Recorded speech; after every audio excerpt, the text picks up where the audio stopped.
session, we are all going to learn about the services at district and local level. So let's begin with the introduction about you can see the government of India, that a political perspective. The government of India, where the political authority, whereby which the Republic of India is regulated on the basis of the principles of democracy and federalism in India. Its operational working environment of the government are basically based on legislation, how it will formulate and implement the policies, procedures, legal laws. You can see the rules and regulation, and whereas to maintain the law and order.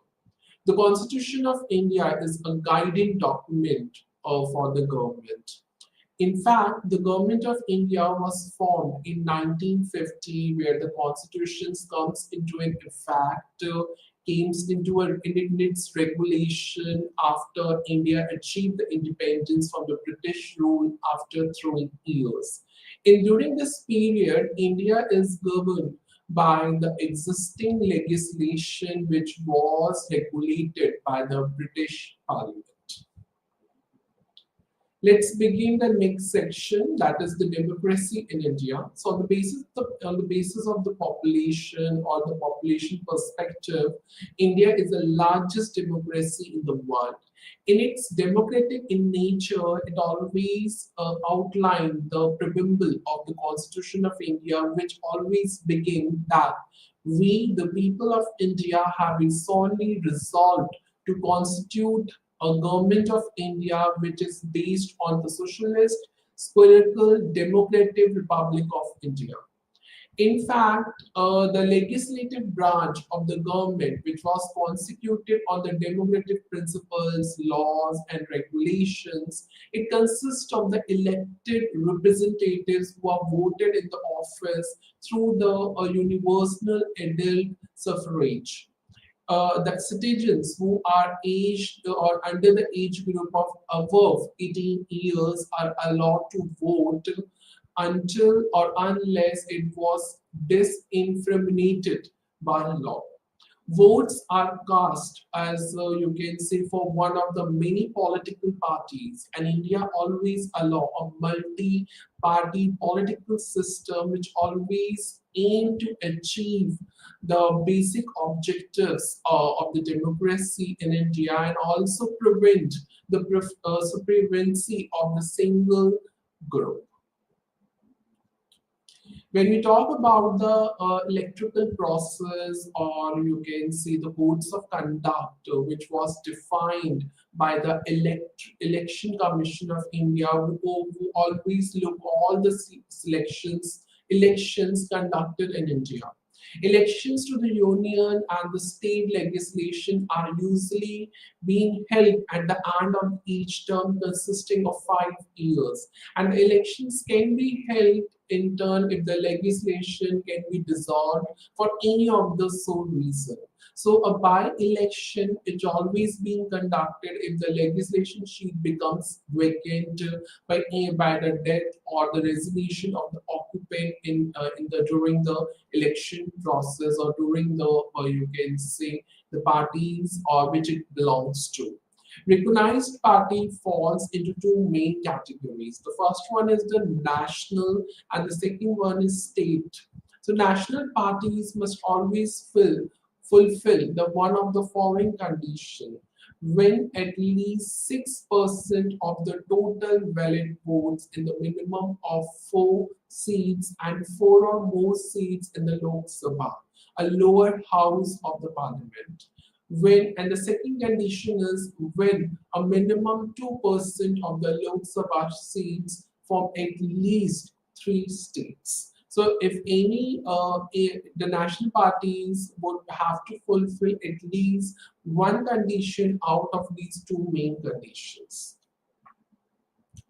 State party. Now the second category is the state parties, which all should have fulfilled one of the following conditions: when at least 6% of the valid votes and 2 seats in the state assembly election, when at least 6% of the valid votes in the assembly election and one seat in the Lok Sabha, when either 3% of the seats or three seats, whichever is more, in the state assembly elections, when at least one out of every 25 Lok Sabha seats allotted to the state, when at least 8% of the valid votes in either in the state assembly election or the general election in the Lok Sabha. So these are the five main conditions, and the party could become into a state or any of the state if they have fulfilled one of the following conditions. Now we can come up to the next section, that is the structure of the government in India. As per the Constitution of India, which is document which of the government of India, India is a union of states. So there is a national level government, there is a state level government in every state.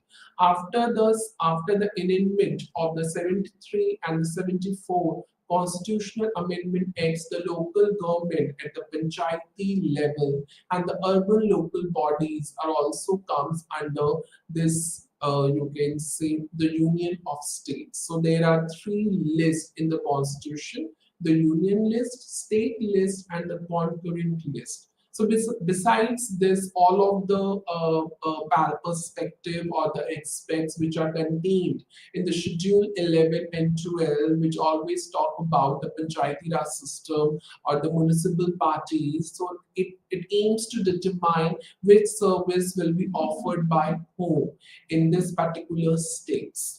So to support the government at all the levels, India has a huge bureaucracy deployed at all the levels, you can say in every state. So the officers who actually belong to different services like All India Services, Central Services, Union Services, Civil Services, etc. So it is very important to understand the national government is all totally dependent on a lot of the state administrative system who delivers the various services in each state. Now we can come up to the next part, that is the administrative arrangement at the state level. At the state level in India, the administrative structure it totally belongs to the various distinct roles like executive, legislative, judicial branches, along with all different roles that they play in each state. The executive branch, which is led by the governor or the chief minister, is wholly responsible for implementing the policies and the procedures in India or in area of every state. The state is divided into districts which are further subdivided or subclassified into blocks or the tehsils. So district administration, which was headed by the district magistrate, which we call the district collector or the deputy commissioner, handle development, revenue, law and order, and emergency function, which is always being regulated by all of these administrators in each state level. Key components of the state administration. The first one is the executive branch, which covers three parts. That is the governor, that is the head of the state, which is appointed by the President of India. Next one is chief minister, which is the head of the council of minister who always advises the government what is right and wrong about the regulations, about the policies, about the procedures, laws and regulation which will be regulated or implemented in each state. Next one is the Council of Ministers, which is responsible for assisting the Chief Minister in the administration of on each and every state, and how we assist the services, basically the administrative services in each state, which was totally assisting the chief minister in this administration of all of the services in that particular or in every and each state. Next one is legislative branch, the state legislation which makes the laws for the state level. Next one is judicial branch, which was where it refers to the high court, subordinate courts which interpreted and enforced the laws and regulation within the state. Next one is district administration. So it also classified into three aspects. That is, first one is district magistrate, other nomenclatures, and the subdivisions. So the first one is district magistrate, the head of the district administration, who is wholly responsible for the various you can say functions like the development, revenue, law and order, any of the disasters management that will be in the state. Other nomenclatures where we talk about the district collector, deputy commissioner, who always appointed in different states, who work as in head of the administration in that state, which was appointed by the you can say chief minister. Next one is subdivisions. The divisions are also being classified into block, into tehsil, into techlus for the administrative and development purposes. Like we can talk about the road, you can say development, the transportation facilities development, and of course the electricity development. So automatically it was being such administrative and development purposes. The district are classified into various blocks.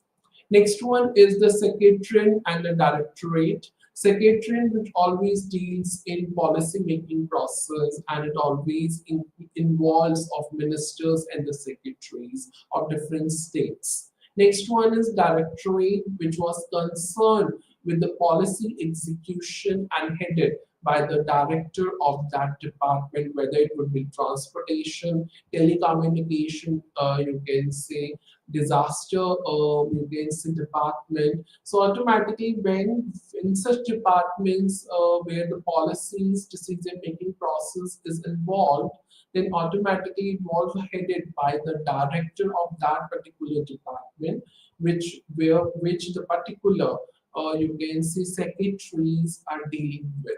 Next one is the grassroots level. It refers to the villages in the rural areas and the towns in the urban areas, which are the primary administrative units where the administration of all the services are to be, you can say, regulated by the head of the departments of that each state. Now we can come up to the next important part, that is the key functions of state administration. The first one is the policy formulation and implementation. The state government formulates the policies, the procedures, which automatically regulated and implemented in the various departments to, you can say, for the administration of regarding the services. Next one is the development and the welfare. The state administration is wholly responsible to implement the various development programs and the welfare schemes for the people. Next one is the revenue collection. It always aims to manage the land revenue and the other taxes which was paid by the citizens of India. Next one is law and order. It always aimed to maintain peace and security within the state. Disaster management, it refers to respond and manage the natural disaster, which always aims to work at the emergency cases. Service delivery, it provides the essential or the necessary services to the citizens of India in each state through the various departments who always aims for the development, you can say purposes, or for the welfare schemes through which it helps to, you can say, to the citizens through such departments.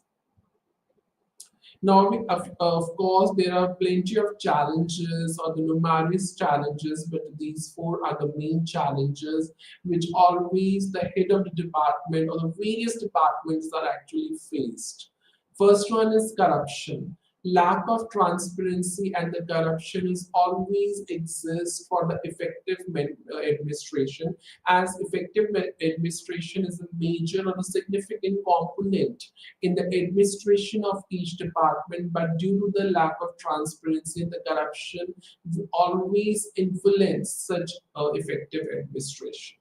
Next one is the lack of accountability. It aims to ensure the accountability at all the levels of administration, which is the biggest challenge for each and every you can say department in a state.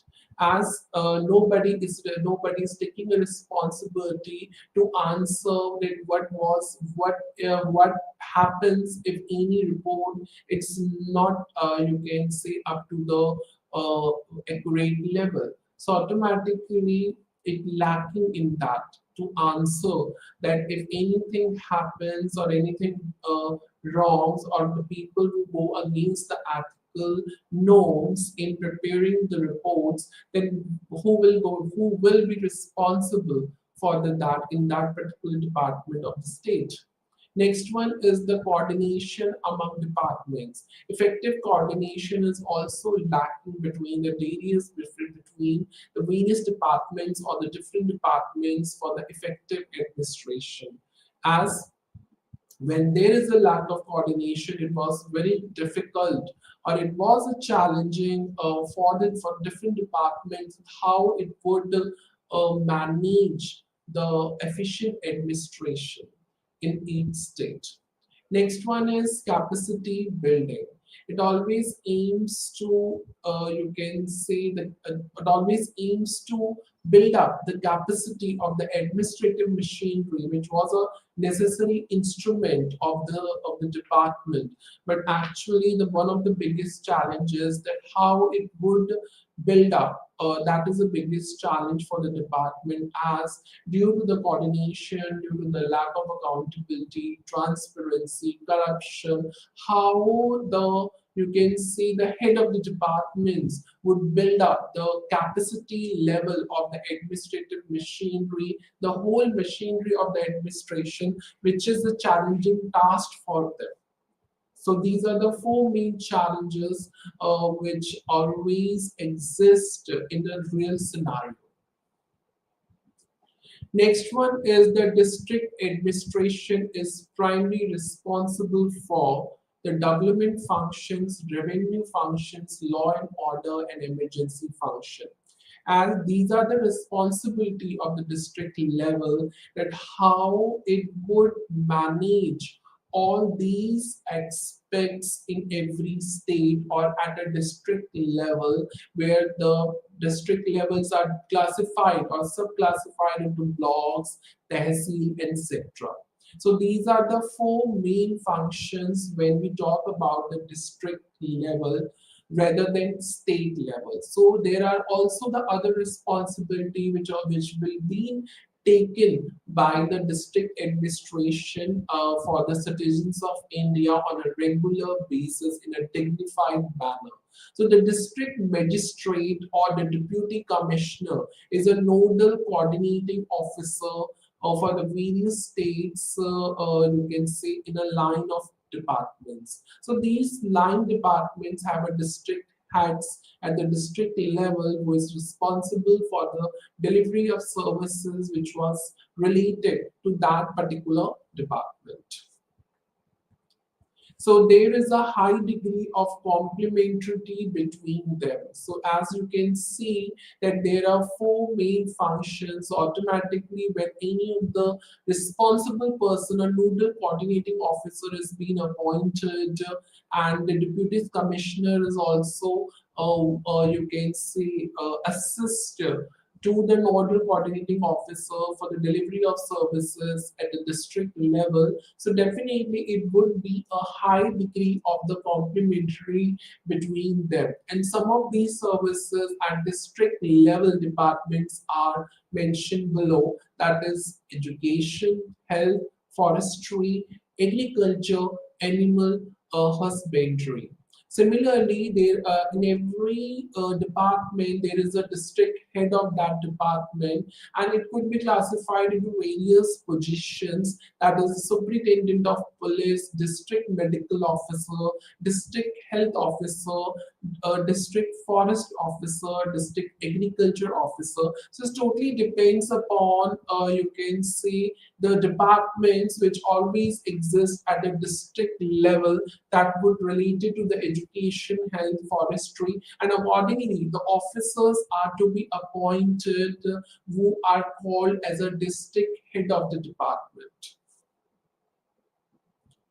So this is, we can talk about the one of the state that is called a district state, that is Sitapur. This is an official website where the particular people can immediately log in, which all as every system, every complaint, every registration of the land, it totally comes into a digitalization, and the people who are living in the rural areas and the people who are living in the urban areas, especially when we talk about the villages, then automatically they must aware where the development programs and the awareness programs just for the welfare of the people of the villages in the rural areas and the urban areas, where through such programs they will came to know, or they will aware that how to work on the online system or the online platform,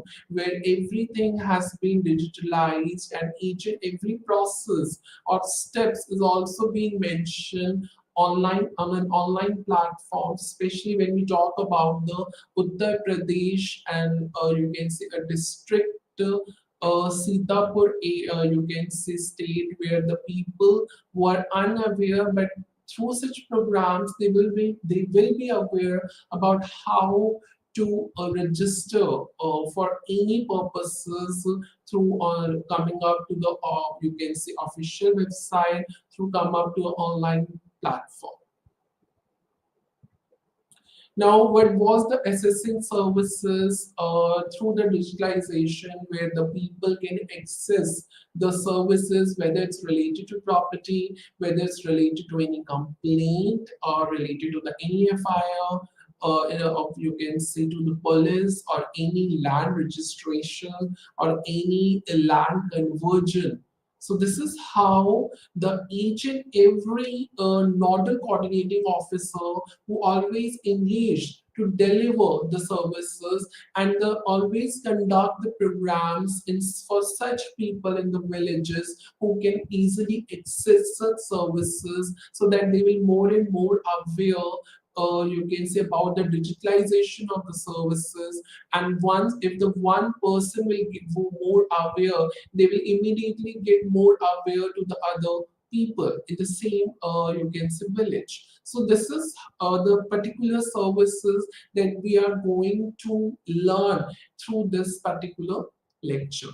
So the first one is the registration and the mutation of the property. So registration has always been mandatory when any person or who bought any property in any of the rural state or the district state. So the registration is always established the ownership of the buyer or the purchaser over the property. So it's totally done by paying the stamp duty and the registration fees to the sub-registrar office. And it's not only happens in the rural areas or the rural district states, but it also happen in the villages, in the urban areas as well. So each and every person who has bought a property, they are more responsible to pay the stamp duty fees and the registration charges in the sub-registrar offices. So a major part of the process can be done online also, as it offers offline and online services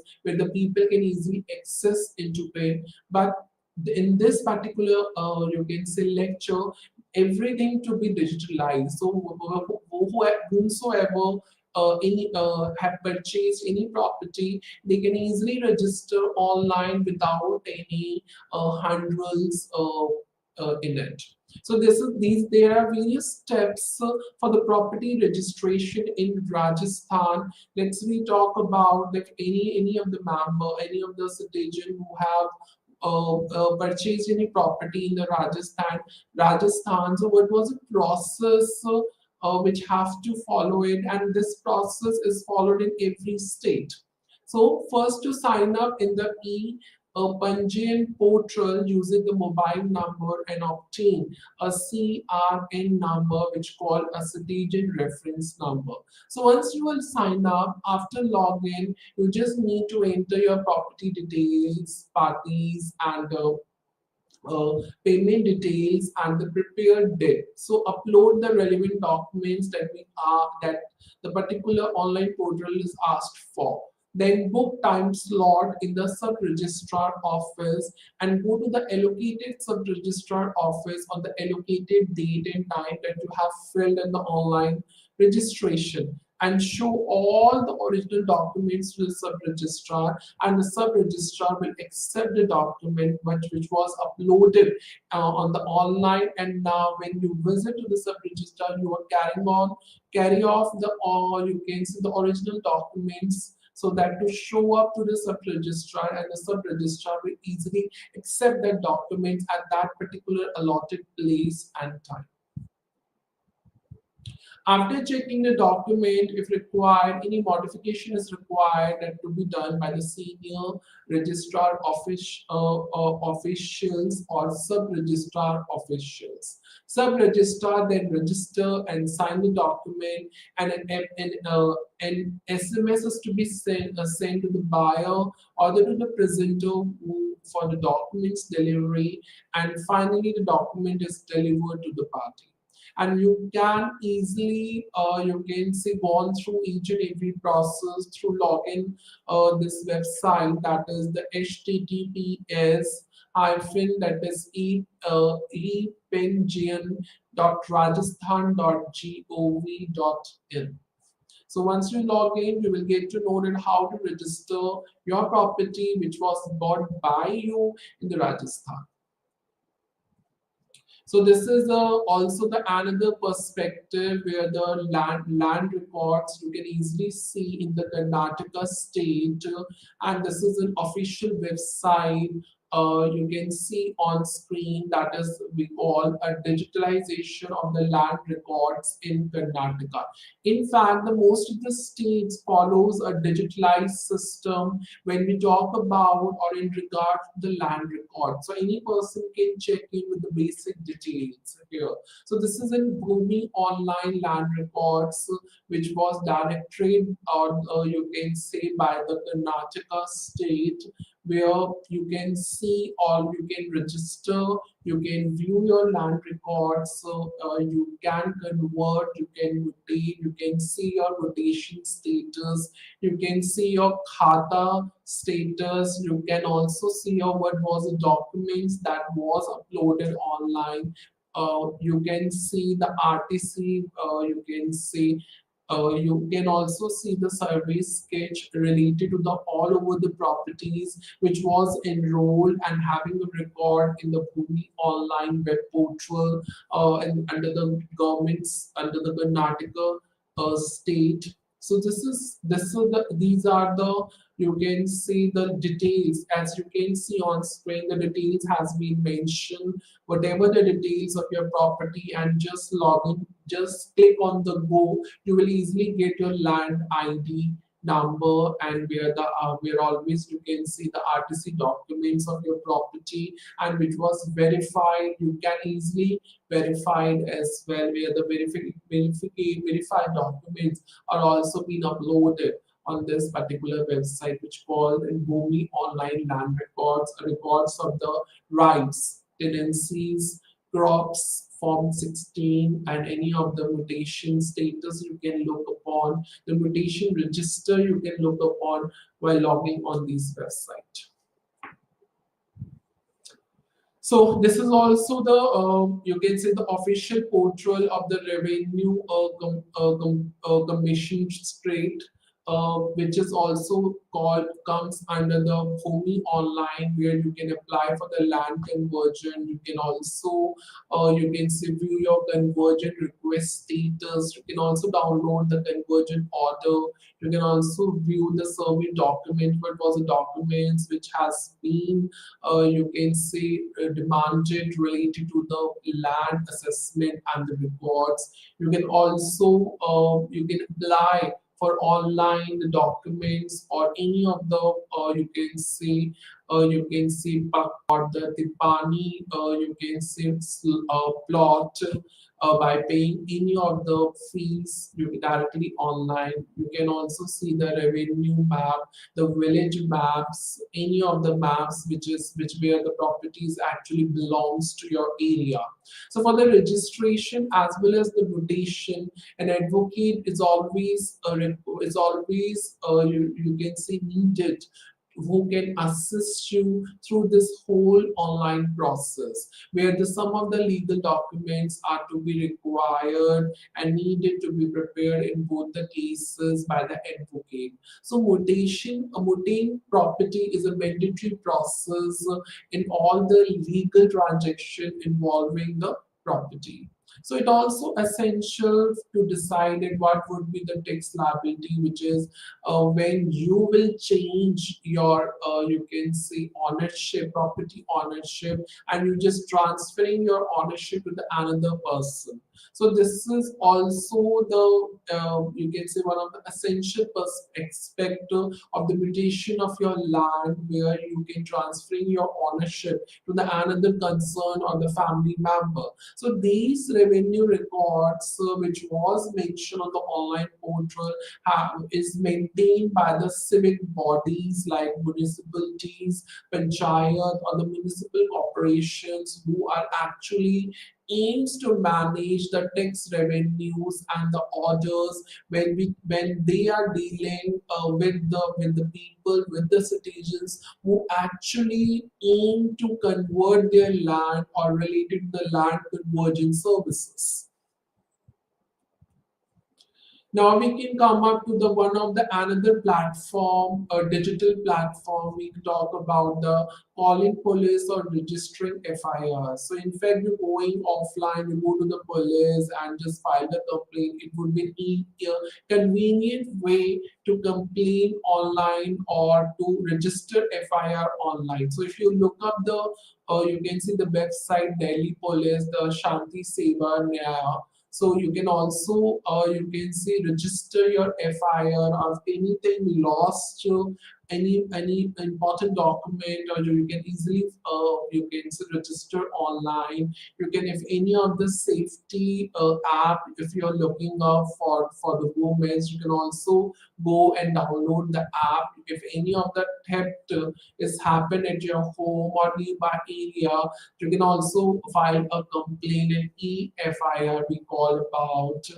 You can also apply for online for the police clearance certificate as well. You can also verify the character of any of the person if you have given any that person of to any property on rent. So of course you need a verification, you can see character verification report of that particular person to whom you have given the property to him on rent. You can also apply an online complaint logging a system for economic purposes. And of course, senior citizens is also being there. They can also file a complaint. So this is an online, a digital platform for the citizens of India, where instead of going and visit, and it would be a time-consuming process for them, it would be very convenient and easy process to apply, you can say online or to call the police through online, you can say control number. And of course, you can also register the FIR, any of the complaint related to anything lost and found or theft or any of the concern that you need to portray. You can easily complain and register the FIR, which we call EFIR. You can also the one of the employment exchange process where the people who are seeking the jobs they can easily register themselves in a Delhi employment exchange portal. So registering on an employment exchange, it is an online process. The whole online process. There is no offline process. The people who are actually looking for a jobs in Delhi. So this is an online process. So you have to visit first the Delhi Employment Exchange portal, create an account by providing a valid number and or email ID. Just fill out the registration details, with your personal details, educational qualification, your experience, if any. Then upload the scanned copies of all the necessary documents which was asked in the portal. Submit the form and just await an acknowledgement receipt. So attend once you get the acknowledgement receipt, attend the physical evaluation of the documents at a designated employment exchange on the specified date and time which was allotted by one of the employment officer, you can say, in the Reward was a required document, so the educational certificate like mark sheet, degree, and diploma certificate, proof of resident, it could be the ration card, voter ID, it could be the Aadhaar card or domicile certificate, any experience certificate if you have any other supporting documents like the caste certificates, handicap certificates, etc. There are very few important points that a particular individual has to consider. That is, the registration is free of charge. So there is no, you can say, fees is to be charged while filling up an online registration. So there may be a minor charges for the document scanning or printing at the facilitation centers if applicable. Registration needs to be renewed periodically using every 3 years. You can transfer your registration to the another employment exchange if you move to a different location. So every state have a different employment exchange system. So if you are locating or migrating to some other locations, so definitely you can go and apply employment exchange portal to that respective state. So the National Career Services portal is also the another platform where the seekers can register themselves and find a job opportunities which is really matches their job requirements. And of course that once you fill up, it also linked to your Aadhaar card authentication according to the nalinda.ac.in.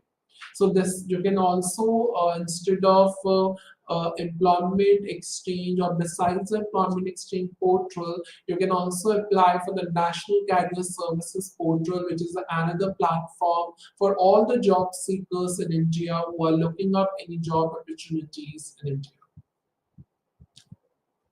So this is a website, also the another platform, the National Career Services, and the sources is already mentioned here.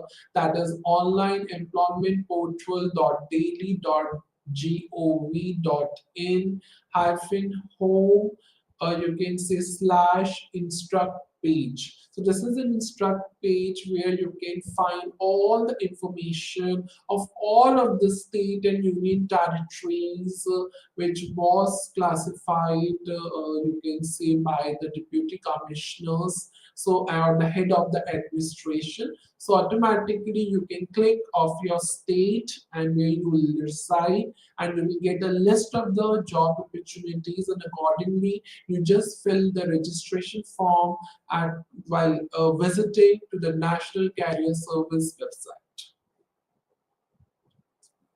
Now we can come up to the next section, that is the key aspects of assessing services. So the first one is availability. So services must be physically exist and are offered at a location where a particular individual can easily access and actually its need to locate that location. Second one is affordability. The cost of assessing the services should be within the interest and the means of the intended users. Next one is accessibility. This includes the physical accessibility, right, ramps or wheelchairs, or understanding and how it used for all the individuals, including for those disabilities, you can see who having a language barrier. Awareness, individual need to be aware that the services exist and how to access that services in that particular location or state. Next one is acceptability. The service should be culturally appropriate and meet the needs of target population. Let's talk about the examples, the healthcare, a clinic with the qualified doctors, nurses. It always open in 24 hours during the convenient hours and located a reasonable distance, which is a very near from to your community, to your area, and to your location as well.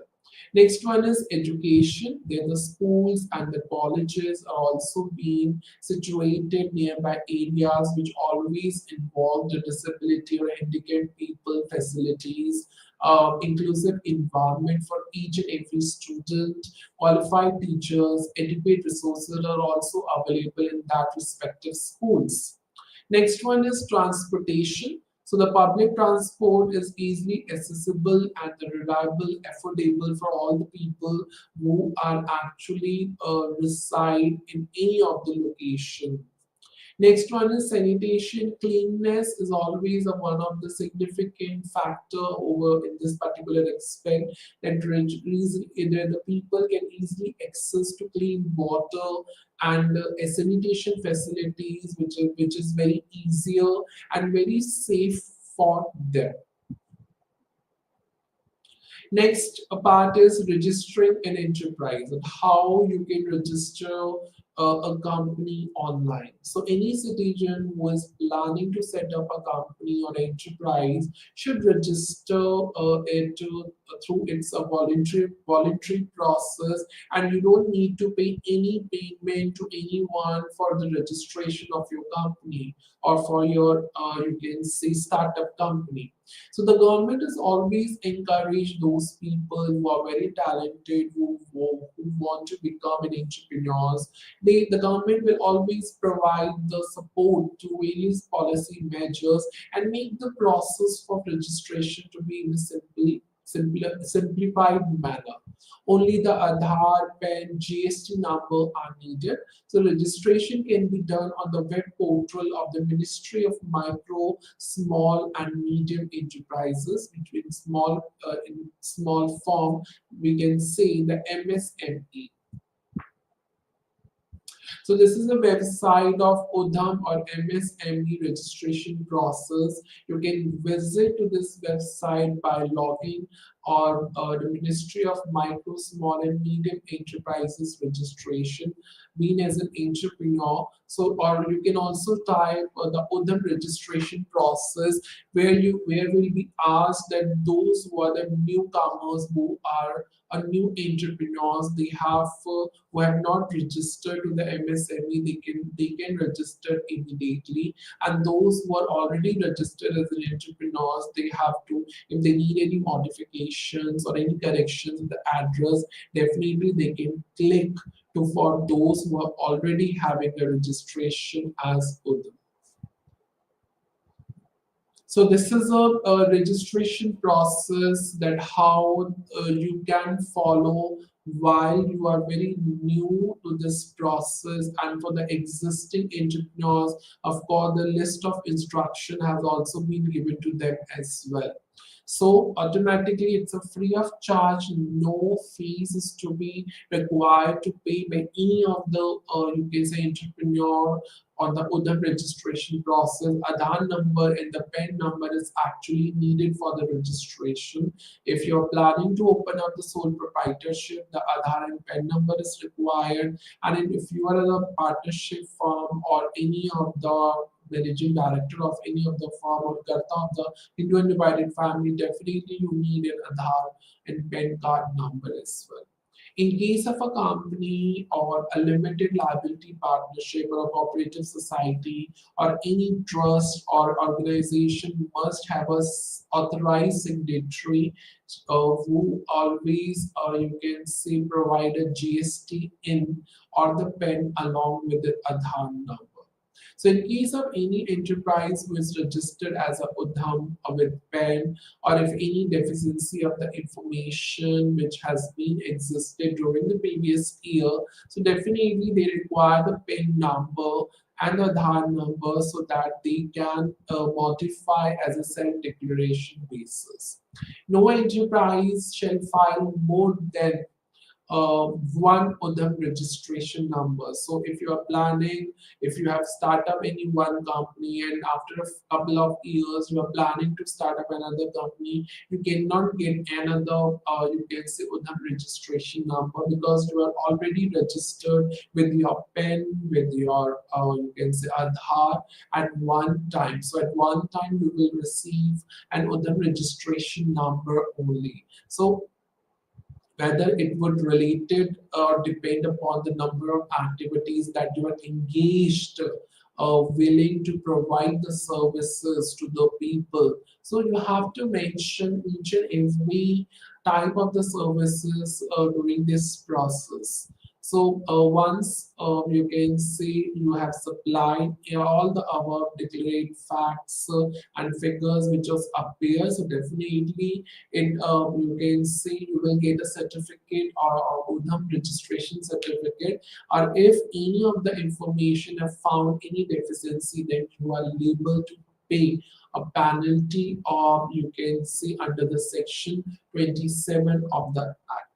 So this is how it works, and you need the Aadhaar and PAN number of being as a sole proprietor or the partnership firm or any of the you can say cooperative society or trust.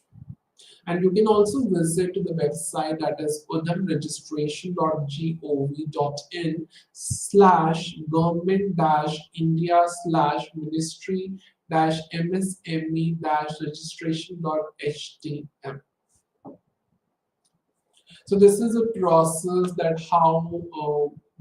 how easily you will get the Udham registration certificate of your startup company. So visit the Udham registration portal, which is I already told at www.udhamregistration.gov.in. Start a new registration. So click for the new entrepreneurs who are not registered, who are registering for the first time as MSME, or those with EM second option. Then enter the Aadhaar details. You can enter your Aadhaar details, your Aadhaar card number for verifications. Then validate. Then the OTP and will arrive through SMS on your mobiles. And just click on the validate and generate OTP. Enter the OTP that you received on your mobile number, which was linked with your Aadhaar card. Enter the PAN number as well. So validate your PAN details as well by selecting the type of the organization and then enter your PAN number. So fill the once the validation is process has completed, then you have done the application form will appears in the portal. Fill the application form, complete the online application form with details such as the business name, address, activity, and other relevant information. Then once you fill up all your information related to type of the business or other address and activities of your business, then submit and verify. So review the information first at the last point, submit the form and verify with the final OTP received. And once the verification has to be done, then receive the Udham certificate. Upon the successful registration, you will receive your Udham registration certificate where you can use anywhere in India. So download and print the Udham registration certificate for the future references as well. Now we talk about the benefits of registration. access to government scheme and subsidies. You can use the certificate for the government schemes like financial, you can say help or subsidies or any other programs to foster or to increase your growth and development for the business. Financial assistant registered business can obtain a voluntary-free loans and credit at a lower interest rates. And of course, it is also easier for them to access the capital for growth and expansion or for its operation. Next one is enhanced credibility. So the registration signals to customers, to investors and partners so that the business is legitimate and complete with the government regulations, which increasing the trustworthiness for them. Priority in the government procurement, so registered businesses given the preference in government tenders, procurement processes, it improves the chance for winning the contracts for them. Protection against the delayed payments. So the MSME Development Act provides the legal assistance for the registered businesses so that they will get and ensure the timely payments for goods and services or any compensation if required for the delayed payments. Easier loan approval as well. The banks and the financial institutions are more likely to approve loans if they are registered their businesses. MAD credit extension, registered MSME can also carry the forward the minimum alternate tax credit for up to 15 years instead of standard 10 years. One-time settlement fees, registered businesses can benefit for the one-time settlement fees for unpaid amounts. Technology support, the government funded technology is also required and it is supported for the government programs, infrastructural support to such businesses. Concession and subsidies, registered business are also eligible to get a concession or subsidy on electricity bills. You can see security deposits for the tenders, reimbursement of the expenses related to the ISO certification or the patent registration. Tax benefit, that various tax exemption is also being, you can say, assistance to be provided, reduced tax facility, reduced tax liabilities is also available to such registered businesses, but it depends upon the state policies and procedures. Simplifies compliance, Pudam registration streamlines the regulatory compliance, it reduces the administrative burdens for the businesses because after all it is termed as a legitimate registered businesses. Now we can come up to the next section, centrally sponsored schemes. So centrally sponsored schemes are classified as a central assistance to the state plan and other key instruments as well when we talk about in any of the national development agendas. Such schemes are different from the central sector schemes on the basis of the discipline, specialization, and the funding pattern. So the major share remains of the central government and the state government will contribute their share for the implementation of any development program, any administrative, you can say plan, etc. So there are more than 50 such schemes and the district collector is a nodal coordinating officer for the implementation of such schemes and such schemes are implemented at municipal, block and panchayat levels. Central sponsored schemes of pre-metric scholarship. Let's take an example for the scheduled caste students. A scholarship is to be provided in Haryana that called a centrally sponsored scheme of the pre-metric scholarship. Objectives of such scheme is to support the parents of the scheduled caste children for education of their wards who are studying in class 9th and 10th and also for dropouts as well and the ones or especially when they transit from elementary to secondary stage should be minimized.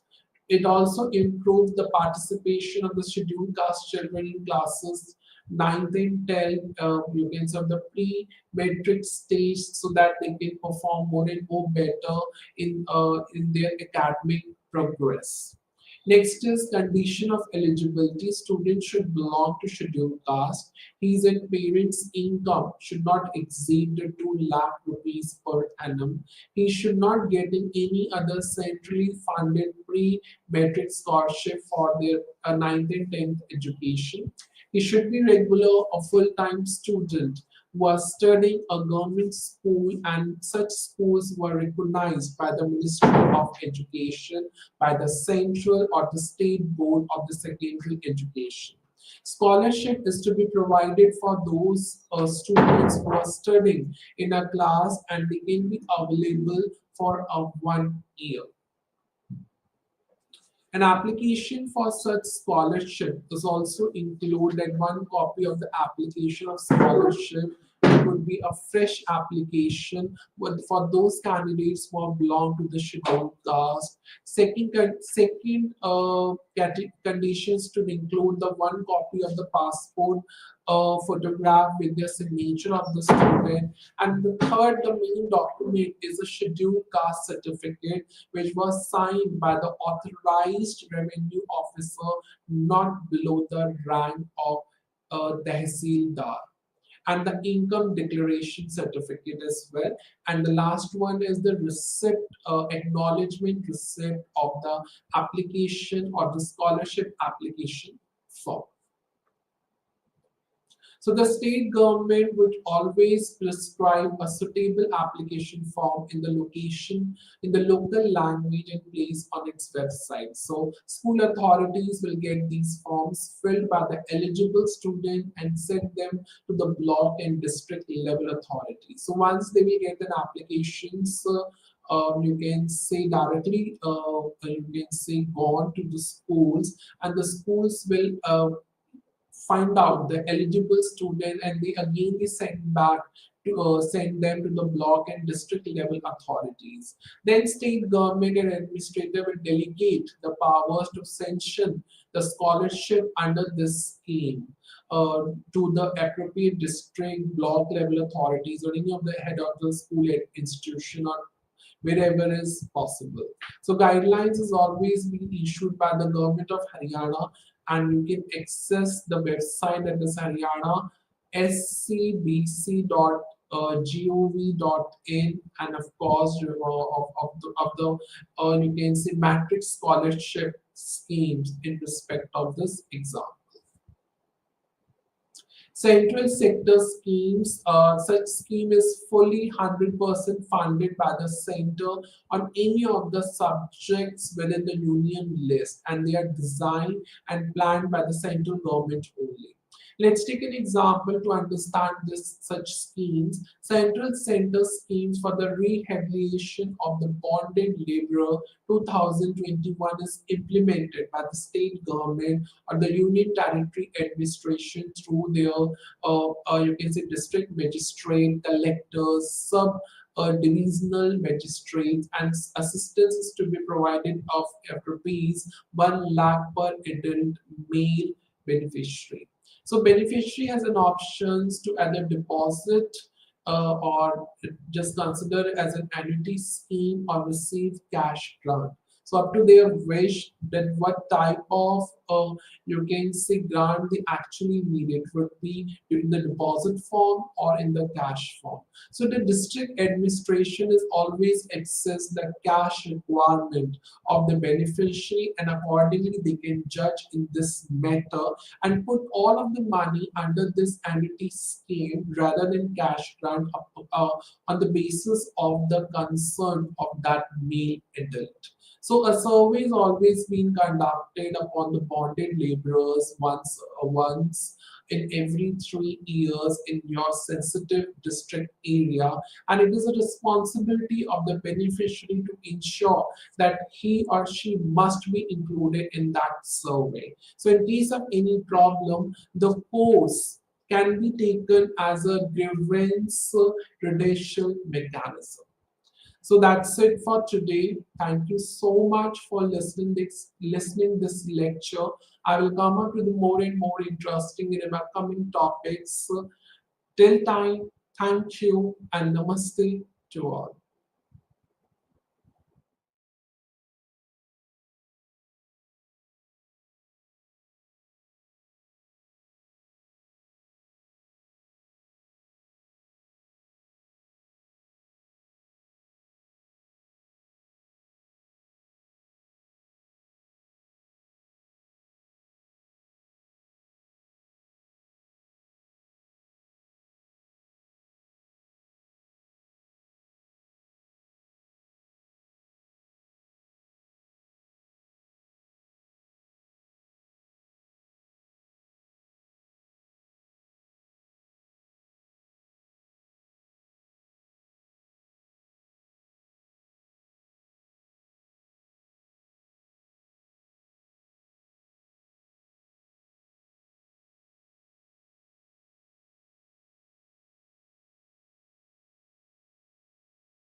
పాఠం వచ్చేసి RTI 2005, సమాచార హక్కు చట్టం 2005 జిల్లా స్థాయిలో దాని యొక్క అమలు అడ్డంకుల గురించి తెలియజేస్తాను. అంటే జిల్లా పాలన యొక్క స్వభావము మరియు ఆశయము, తర్వాత దాని యొక్క క్రియాత్మక ప్రక్రియలో ఎట్లా ఉంటుంది, పనిచేస్తుంది అని చెప్తాను. ఇక్కడ మనకు ఆర్టీఐ రాజనీతి రాజ్యాంగ ఆర్టీఐ అనేది సమాచార హక్కు చట్టం అనేది ఎలా పనిచేస్తుంది, దాని యొక్క రూపురేఖలని, దాని యొక్క లక్ష్యాలు ఏంటిది అనే వాటి గురించి మీకు నేను తెలియజేస్తాను. అయితే దీంట్లో దీని యొక్క లక్ష్యాలు, దాని యొక్క ఆర్టీఐ అంటే సమాచార హక్కు చట్టం 2000 లక్ష్యాలు ఏంటంటే, ఒకటి, భారతదేశంలో జిల్లా పాలన పరిపాలన యొక్క నిర్మాణాత్మక మరియు క్రియాత్మక పరిణామాలను వివరించడం జరుగుతుంది. భాగస్వామ్య పాలనలో అంటే కేంద్ర రాష్ట్ర జిల్లా భాగస్వామ్యం పాలనలో ఆర్టీఐ పాలన యొక్క ప్రాముఖ్యతను చర్చించడం జరుగుతుంది. సమాచార హక్కు చట్టం యొక్క ప్రధాన లక్షణాలు మరియు లోపాలను వివరించడం జరుగుతుంది. జిల్లా స్థాయిలో సమాచార హక్కు చట్టం అమల్లో ఉన్న అడ్డంకులు, వాటి ఏదైతే అడ్డంకులు ఉన్నాయో వాటిని పరిశీలించడం జరుగుతుంది. మరియు రోడ్డు అడ్డంకులు తొలగించడానికి అవసరమైన చర్యలను సూచించబడి మరియు జిల్లా స్థాయిలో ఈ చట్టం యొక్క ప్రభావవంతమైన అమలు కోసం తెలియజేయబడుతుంది. ఇక పరిచయం. సమాచార హక్కును సమ్మిళిత పాలనకు సూచికగా గుర్తించారు. ఎందుకంటే ఇది ఈ ప్రక్రియలో పౌరుల భాగస్వామ్యాన్ని నిర్ధారిస్తుంది. దీనిని నిర్ధారించడానికి ఆవర్తన ఎన్నికలు మాత్రమే సరిపోవు, వాటి నిరంతర యొక్క పరిపాలన గురించి తెలియజేయబడుతుంది. అంటే వాటిని పౌరులను నిర్ణయం తీసుకునే ప్రక్రియలో భాగంగా చేయడం ద్వారా ప్రభుత్వమే చట్టబద్ధత నిర్ధారిస్తుంది. అలా చేయడానికి అత్యంత ఖర్చుతో కూడుకున్న మార్గం ఏమిటంటే, ప్రభుత్వ పనితీరు గురించిన మొత్తం సమాచారాన్ని పౌరులతో స్వేచ్ఛగా పంచుకోవడానికి ఇది ప్రభుత్వ నిర్ణయం తీసుకోవడాన్ని ఏ ప్రాతిపదికన చేసిందో పౌరులు తెలుసుకోవడానికి వీలు కల్పించడమే కాకుండా స్థిరమైన రీతిలో ప్రభుత్వ పనితీరును ప్రశ్నించే అవకాశాన్ని కూడా అందిస్తుంది. అందువల్ల సమాచార హక్కు చట్టం 2005 పౌరులకు సమాచారాన్ని అనియంత్రిత అంటే ఎలాంటి నియంత్రణ లేకుండా ప్రాప్యతను అందించడం ద్వారా భారత ప్రజాస్వామ్యంలో ఒక నమూనా మార్పును గుర్తించింది. అందువల్ల భారతదేశంలో ప్రజాస్వామ్యాన్ని బలోపేతం చేయడానికి ఆర్టీఐ వ్యవస్థను సంస్థాగతరించారు. చాలా ముఖ్యమైన అడుగుగా గుర్తించాలి. అంటే సమాచార రైట్ టు ఇన్ఫర్మేషన్ యాక్ట్ను దీన్ని ప్రజాస్వామ్యాన్ని బలోపేతం చేయడానికి ఈ చట్టాన్ని తీసుకొచ్చారు. ఈ సందర్భంలో భారత రాజ్యాంగం 1950లో జాతీయ మరియు రాష్ట్ర స్థాయిలో పార్లమెంటరీ ప్రజాస్వామ్యాన్ని ప్రవేశపెట్టింది. మరియు 74వ రాజ్యాంగ సభలు గ్రామీణ పట్టణ ప్రాంతాల్లో అడుగు పెట్టడం ద్వారా ప్రజాస్వామ్యాన్ని సృష్టించాయి. 74 ఇవి భారతదేశ చరిత్రలో ఈ రాజ్యాంగ సవరణ అది. దీన్ని 11వ షెడ్యూల్, ఏది 73 రాజ్యాంగ సవరణ 11 షెడ్యూల్ చేర్చారు. 74వ రాజ్యాంగ సవరణం అంటే 73 అనేది పంచాయతీరాజ్ సంస్థలు లేదా గ్రామీణ ప్రభుత్వాలు అంటారు. 74వ రాజ్యాంగ సవరణ 12వ షెడ్యూల్లో పేర్చారు. దాన్ని పట్టణ ప్రభుత్వాలు లేదా మున్సిపాలిటీలు అంటారు. ఇవి దేశ చరిత్రలో ఒక మైలురాయిగా చెప్పవచ్చును. వీటిని ఏర్పాటు చేయడం ద్వారా వీటిలో కూడా సమాచార హక్కు చట్టం ద్వారా సమాచారాన్ని సేకరించవచ్చు అనే వాస్తవానికి ఇది ప్రజాస్వామ్యాన్ని సమాచార హక్కు చట్టం 2000 ద్వారా మాత్రమే ప్రజాస్వామ్యం ప్రవేశపెట్టింది. అంటే ఇక్కడ అయితే భాగస్వామ్యం పట్టణ ప్రాంతాలు, నగర పంచాయతీలు, మున్సిపాలిటీలు, మున్సిపల్ కార్పొరేషన్స్, గ్రామ పంచాయత్స్, మండల పరిషత్, జిల్లా పరిషత్, దీస్ ఆర్ కాల్డ్ అంటే వీటిని ఏమంటారు, స్థానిక ప్రభుత్వాలు అంటారు. గ్రామ పంచాయతీ, మండల పరిషత్తులు, జిల్లా పరిషత్తులు, నగర పంచాయతీలు, మున్సిపాలిటీలు, పురపాలక సంస్థలు, మున్సిపల్ కార్పొరేషన్, నగరపాలక సంస్థలు, ఇవన్నీ కూడా రాష్ట్ర స్థాయిలో ఏర్పాటు చేసి ప్రజల భాగస్వామ్యాన్ని అందులో పొందుపరచడం. ఈ యొక్క చట్టం సుపరిపాలనను ప్రాథమిక ముందస్తు అవసరం మాత్రమే కాదు, విద్య మరియు ఆరోగ్య సంరక్షణ హక్కులతో సహా ప్రాథమిక మానవ హక్కులను సాధించడానికి కూడా చెప్పవచ్చును. ఇది ఒక మైలురాయిగా చెప్పవచ్చును. అయితే పాలన యొక్క పాలన యొక్క సూత్రీకరణపై నుండి కింది వరకు సూత్రీకరణ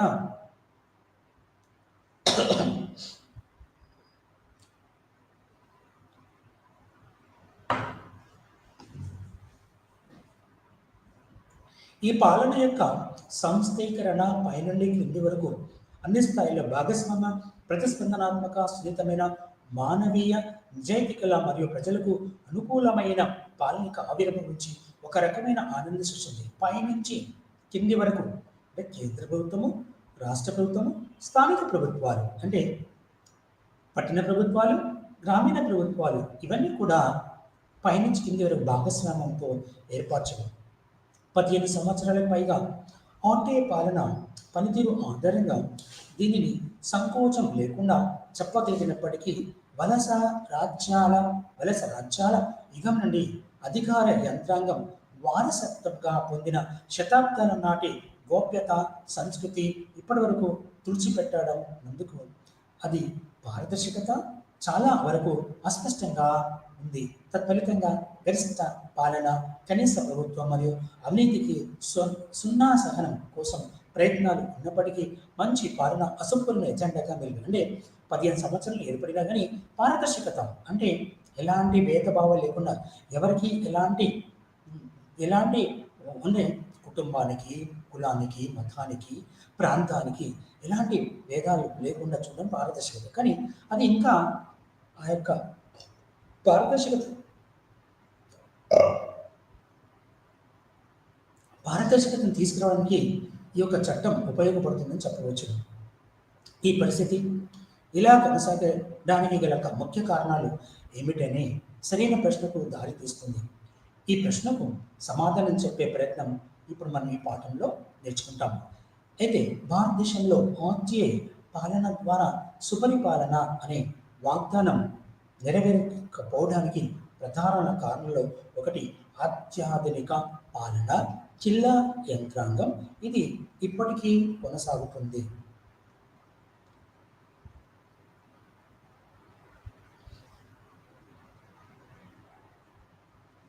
వలస పాలనలో నిర్మించబడింది.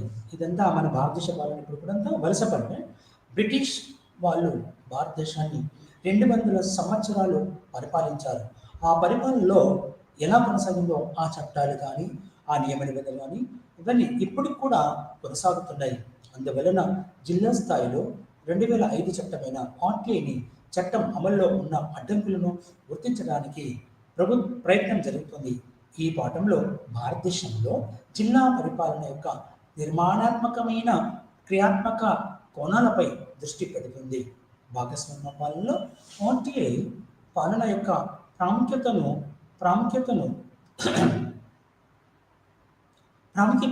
వివరిస్తుంది. ఆర్టీఐ చట్టం ప్రధాన లక్షణాలు మరియు లోపాలను మనం హైలైట్ చేస్తున్నాము. జిల్లా స్థాయిలో ఆర్టీఐ చట్టం అమల్లో ఉన్న అడ్డంకులను బయటకు తెస్తుంది మరియు చివరికి రోడ్డు అడ్డంకులు తొలగించడానికి అంటే మార్గాన్ని ఏవైతే దారిలో వస్తుంటే రోడ్డు మీద వెళ్తుంటే స్పీడ్ బ్రేకర్లు వస్తాయి, గుంతలు వస్తాయి, ఎత్తు వస్తుంది, పల్లాలు వస్తాయి.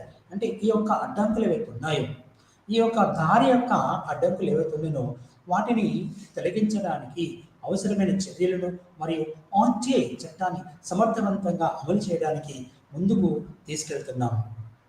అయితే జిల్లా పాలన యొక్క స్వభావం మరియు పరిధి.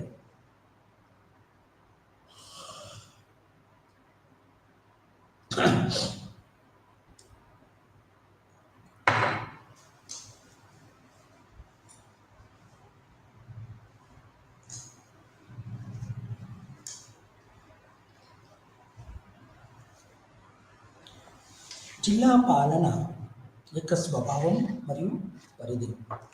రాష్ట్ర పరిపాలన అత్యాధునిక స్థాయిలో ఉన్న పోలీసు, జైలు, రెవెన్యూ, ప్రజారోగ్యం, ఆహారం మరియు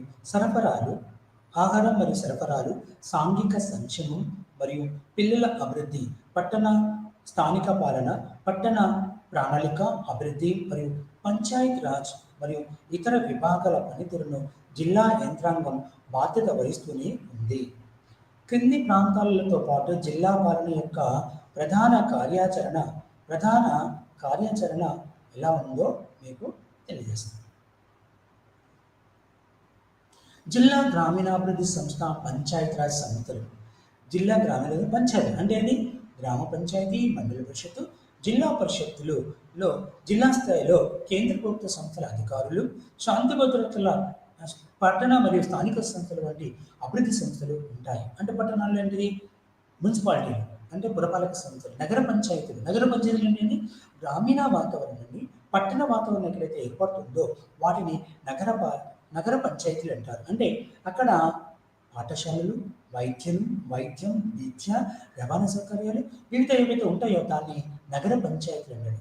అక్కడ దాన్ని చెప్తారు. మూడోది నిర్దిష్ట లక్ష్యాలను చేరుకోవడానికి ప్రత్యేకమైన ప్రాజెక్టులు, కార్యక్రమాలను అమలు చేయడానికి బాధ్యత వహించే వివిధ సంస్థలు.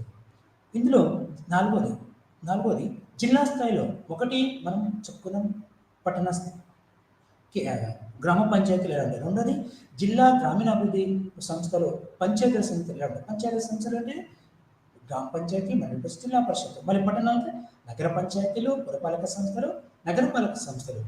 జిల్లా స్థాయిలో కేంద్ర ప్రభుత్వ సంస్థల అధికారులు, జిల్లా స్థాయిలో కేంద్ర ప్రభుత్వం చేత నియమించబడిన అధికారులు, శాంతి భద్రతల నిర్వహణకు యంత్రాలు అంటే జిల్లా స్థాయిలో పోలీసు యంత్రాంగం, జైలు శాఖ అంటే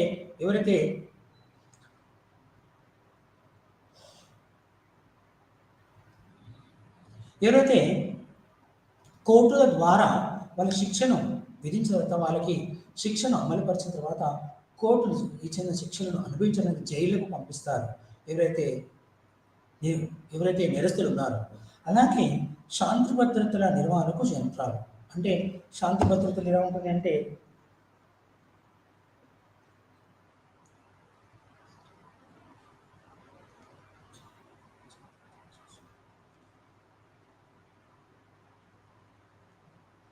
శాంతి భద్రత నిర్వహణకు సూత్రాలు అంటే సమాజంలో, పట్టణాల్లో, రాష్ట్రంలో, దేశంలో శాంతి భద్రత నిర్వహణకు యంత్రాలు ఉంటాయి. అంటే ఏదైనా దోపిడీలు, దొంగతనాలు లేకపోతే మత కలహాలు జరిగినప్పుడు గ్రూపులు మతాల మధ్య, కులాల మధ్య ఏర్పడినప్పుడు వాటిని శాంతియుత పరిరక్షణ పోలీస్ వ్యవస్థ, అది వినకపోతే సిఆర్పిఎఫ్ సెంట్రల్ రిజర్వ్, లేకపోతే మిలిటరీ వ్యవస్థ, వీటిని సంఘంలో, రాష్ట్రంలో, జిల్లాలో శాంతి భద్రతల పరీక్షలకు పోలీస్ వ్యవస్థ ఉంటుంది.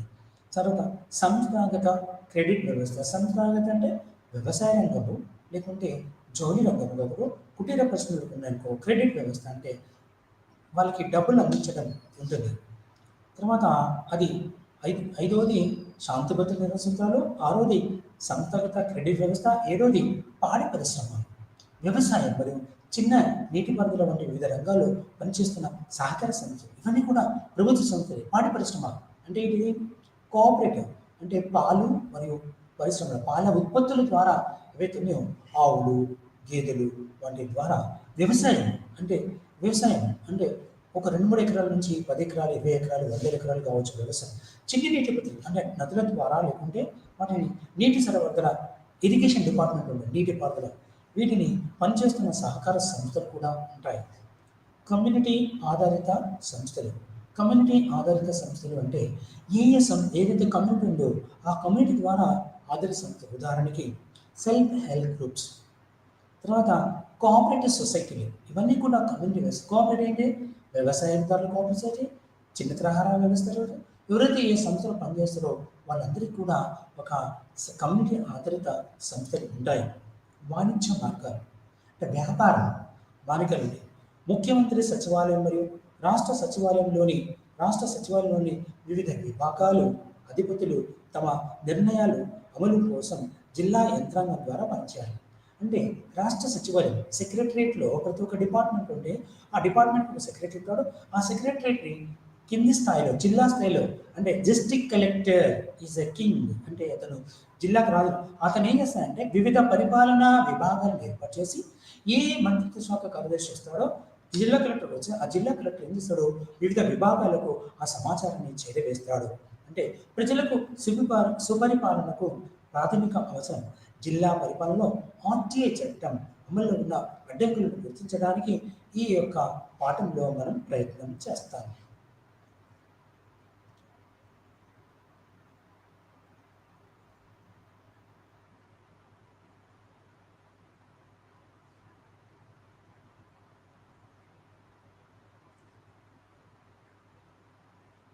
అయితే చివరిగా ఇది ఈ ఈ భాగం ఈ పాయింట్లో ఆర్టీఐ యొక్క ప్రధాన లక్షణాలు వివరించడం చాలా అవసరం.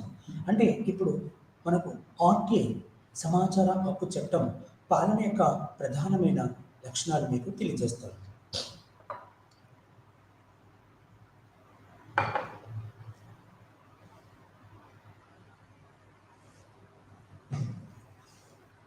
ఆర్టీఐ భారత పౌరులు సమాచార హక్కు చట్టం 2005 కేంద్ర, రాష్ట్ర, జిల్లా మరియు ఉపజిల్లా స్థాయిలో ఉపవిభాగాలు, తహసీల్దార్లు, తాలూకాలు, ప్రజా అధికారుల నుండి, అలాగే జిల్లా, బ్లాక్ మరియు గ్రామ స్థాయిలోని పంచాయతీరాజ్ సంస్థ నుండి జిల్లా పరిషత్, పంచాయతీ సమితి, దీన్ని మండల పరిషత్తు, లేకుంటే గ్రామ పంచాయతీ మరియు పట్టణ స్థానికులు, మున్సిపల్ కార్పొరేషన్, మున్సిపల్ కౌన్సిల్ మరియు నగర పంచాయతీ, నగరపాలక సంస్థలు, పురపాలక సంస్థలు, నగర పంచాయతీలు మరియు కంటోన్మెంట్ బోర్డులు, ఇవి రక్షణ శాఖ ఉంటుంది. ఉదాహరణకి హైదరాబాద్లో సికింద్రాబాద్ కంటోన్మెంట్ బోర్డులు, తర్వాత కర్ణాటకలో బెలగాం, ఇవన్నీ కూడా కేంద్ర రక్షణ శాఖలో ఉండి పట్టణ ప్రాంతాల్లో ఉంటాయి. వీటి యొక్క అవసరాలు కూడా జిల్లా, గ్రామీణాభివృద్ధి సంస్థలు, పట్టణ మరియు గ్రామీణ, జాతీయ ఆరోగ్య విషయంలో మరియు కేంద్ర సహకార సంస్థల నుండి సమాచారం పొందే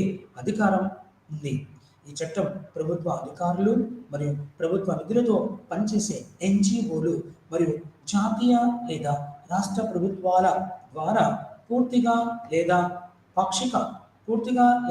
పాక్షిక యాజమాన్యంతో నియంత్రణలో మరియు ప్రభుత్వం ప్రత్యక్షంగా లేదా పరోక్షంగా గణనీయంగా నిధులు సమకూర్చడానికి ప్రైవేట్ సంస్థలను కూడా వీటిని భాగస్వామ్యం చేస్తుంది.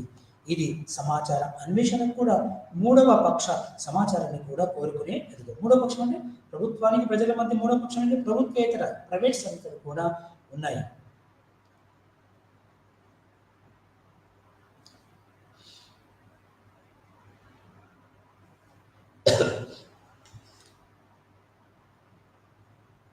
ఈ చట్టం సమర్థవంతంగా అమలు కావాలంటే అన్ని ప్రభుత్వ అధికారులు తమ వెబ్సైట్లు, ప్రచురణలు మరియు నోటీస్ బోర్డులు, హోర్డింగ్లు మరియు గోడలు వంటి బహిరంగ ప్రదేశాల్లో తమ గురించి సమాచారాన్ని ముందుగానే బహిరంగం చేయడం తప్పనిసరి చేయబడింది. అంటే ఇక్కడ ప్రజలకు తెలియాలి.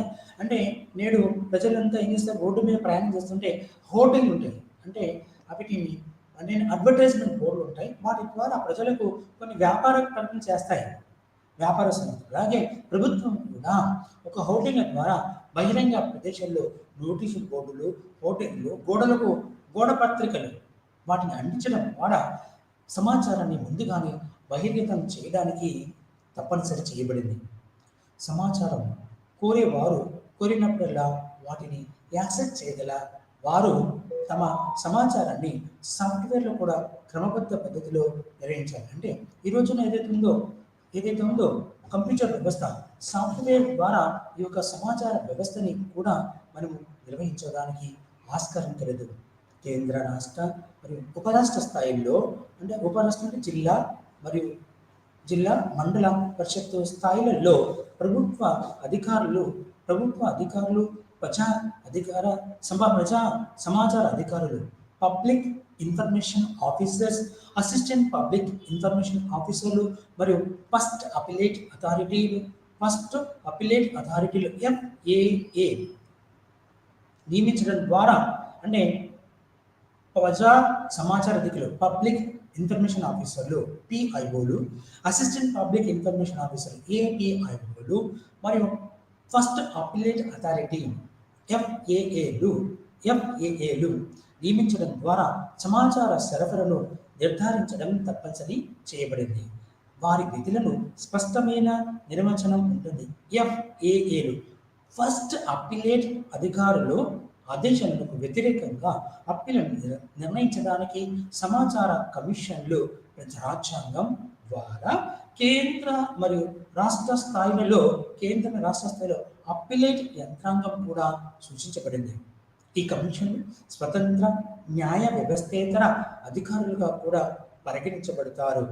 అయితే ఫిర్యాదుదారులు సమాచార కోరే సమాచారం కోరేవారు మరియు సమాచార ప్రదాతలపై చేసిన ఫిర్యాదులను విచారించడంలో మరియు ఆలస్యం లేదా దురుద్దేశంతో కూడిన మరియు తప్పుడు సమాచారం కోసం తప్పు చేసిన అధికారులను శిక్షించడంలో వారికి సివిల్ కోర్టులు అధికారులు కూడా ఉన్నాయి.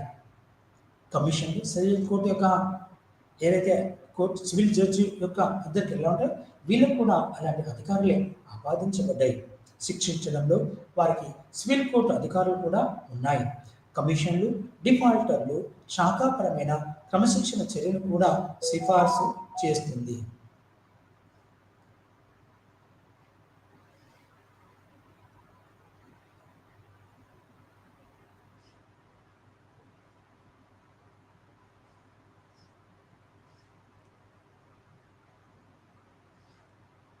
ఇప్పుడు చర్యల్లో చలనశీలత మరియు దాని క్రియాత్మక ప్రక్రియ అంటే అది ఎలాంటి చర్య తీసుకోబడింది.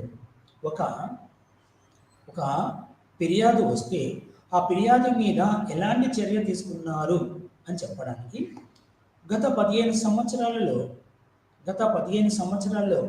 ఆర్టీఐ చట్టం కొన్ని స్పష్టమైన లోపాలు బయటపడ్డాయి. వీటిని విస్మరించలేనంత స్పష్టంగా ఉన్నాయి. అంటే వాటిని వదులుకోలేనంత స్పష్టంగా ఉన్నాయి. ఎందుకంటే ఇవి చట్టం యొక్క కావలసిన అమలుకు ఆటంకం కలిగిస్తున్నాయి.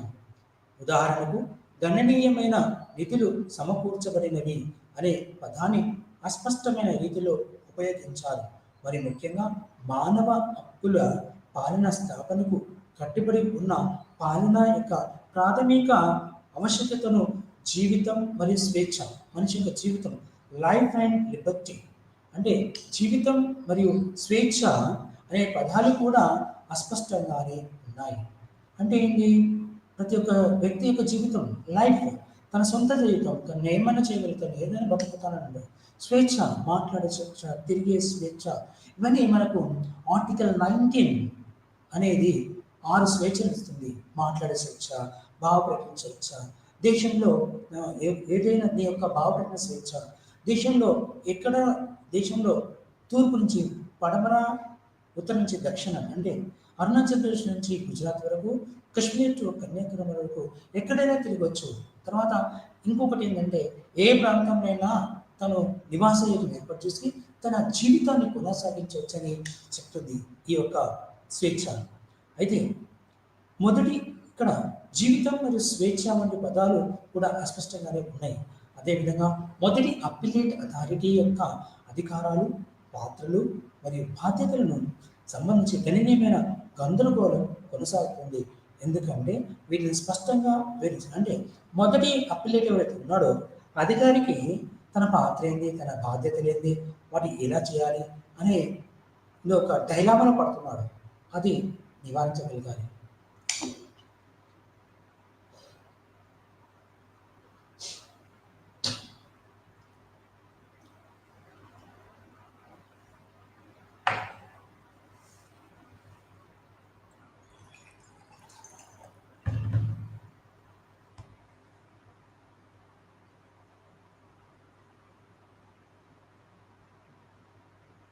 అప్పీళ్లు మరియు ఫిర్యాదులకు కారణాలు అతివ్యాప్తి చెందడం వల్ల గందరగోళం మరింత తీవ్రతరం అవుతుంది. అంతేకాకుండా ధిక్కార నిబంధనలు స్పష్టంగా లేవు లేదా తక్కువగా చెప్పబడ్డాయి. సమాచార కమిషన్ అప్పీల్ను నిర్ణయించే సమయ పరిమితిపై పూర్తి నిస్సందేహంగా చట్టం యొక్క ఉద్దేశాన్ని తరచుగా ఓడించే ఒక ముఖ్యమైన తప్పు. చివరిది కానీ అతి ముఖ్యమైన విషయం ఏంటంటే సమాచార కమిషన్లు, ఇన్ఫర్మేషన్ కమిషన్లు నియామకం కూడా కొన్ని సందర్భాల్లో కోరుకునేది చాలా తక్కువగా ఉంటుంది. వారు సాధారణంగా వారి విధేయత కోసం అలసిపోయిన అధికారుల నుండి కోరుకోబడతారు. అర్హత ఆధారంగా కాకుండా ఆర్టీఐ 2019లో ఆర్టీఐ చట్టానికి చేసిన తొలి సవరణ తొలి సవరణ కేంద్ర కేంద్ర మరియు రాష్ట్ర ప్రధాన సమాచార కమిషన్లు మరియు సమాచార కమిషనర్ల జీతాలు, భత్యాలు మరియు ఇతర సేవా నిబంధనలు మరియు షరతులను కేంద్ర ప్రభుత్వానికి నిర్ణయించే అధికారాన్ని ఇచ్చింది. కమిషన్లను బలహీనపరిచే అవకాశం ఉంది మరియు వారి విధులను నిర్వర్తించడంలో వారి తటస్థతను ప్రతికూలంగా ప్రభావితం చేయవచ్చును.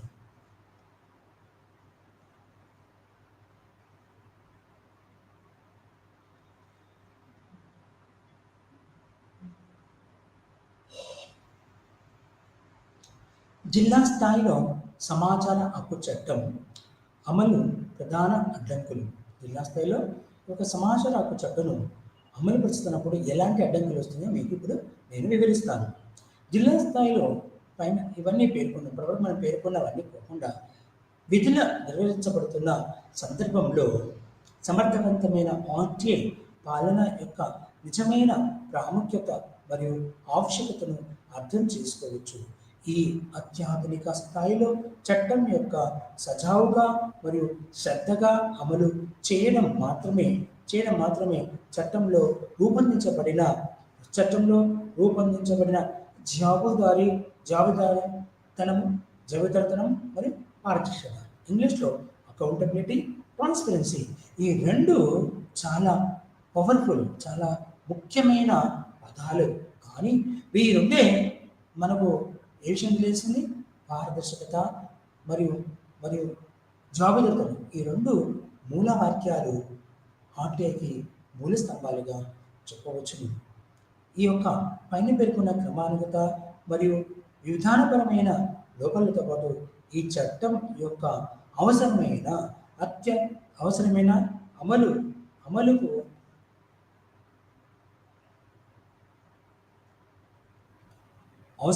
అమలుకు ఆటంకం కలిగించే అనేక ఇతర అంశాలు ఉన్నాయి. గత 15 సంవత్సరాల్లో ఆర్టీఐ చట్టం అమలు అనుభవం మరియు వివిధ ఎన్జిఓ నాన్ గవర్నమెంటల్ ఆర్గనైజేషన్లు, సంస్థలు మరియు వ్యక్తులు నిర్వహించిన వివిధ అనుభవిక అధ్యయనాల ఫలితాల ఆధారంగా జిల్లా స్థాయిలో ఆర్టీఐ అమలుకు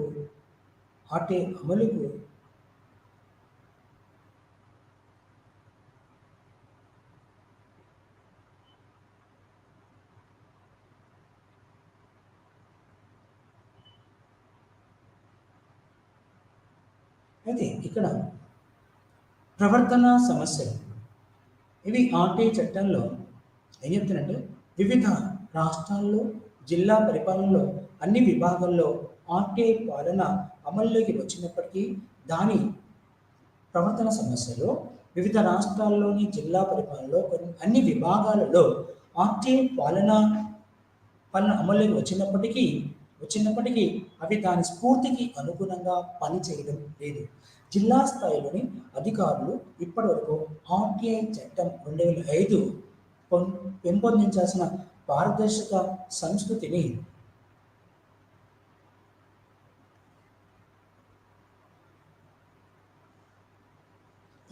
సంస్కృతిని అమలును ఉన్న అడ్డంకులను మనకు వివరించండి. అయితే ప్రవర్తన సమస్యలు ఆర్టీఐ వివిధ రాష్ట్రాల్లోని జిల్లా పరిపాలనలోని అన్ని విభాగాల్లోకి ఆర్టీఐ పాలన అమల్లోకి వచ్చినప్పటికీ దాని స్ఫూర్తికి అనుగుణంగా పనిచేయడం లేదు. ఆర్టీఐ 2005 వారిలో పెంపొందడానికి ప్రయత్నించిన పారదర్శక సంస్కృతిని జిల్లా స్థాయిలోని అధికారులు ఇప్పటి వరకు గ్రహించలేకపోయారు. గోప్యత, అస్పష్టమైన విధానాలు, ఏకపక్షం మరియు జవాబుదారీతనం లేకపోవడం అనే వారి మూగ మనస్తత్వాన్ని ఇంకా వదులుకోలేకపోతున్నారు. కోరిన సమాచారాన్ని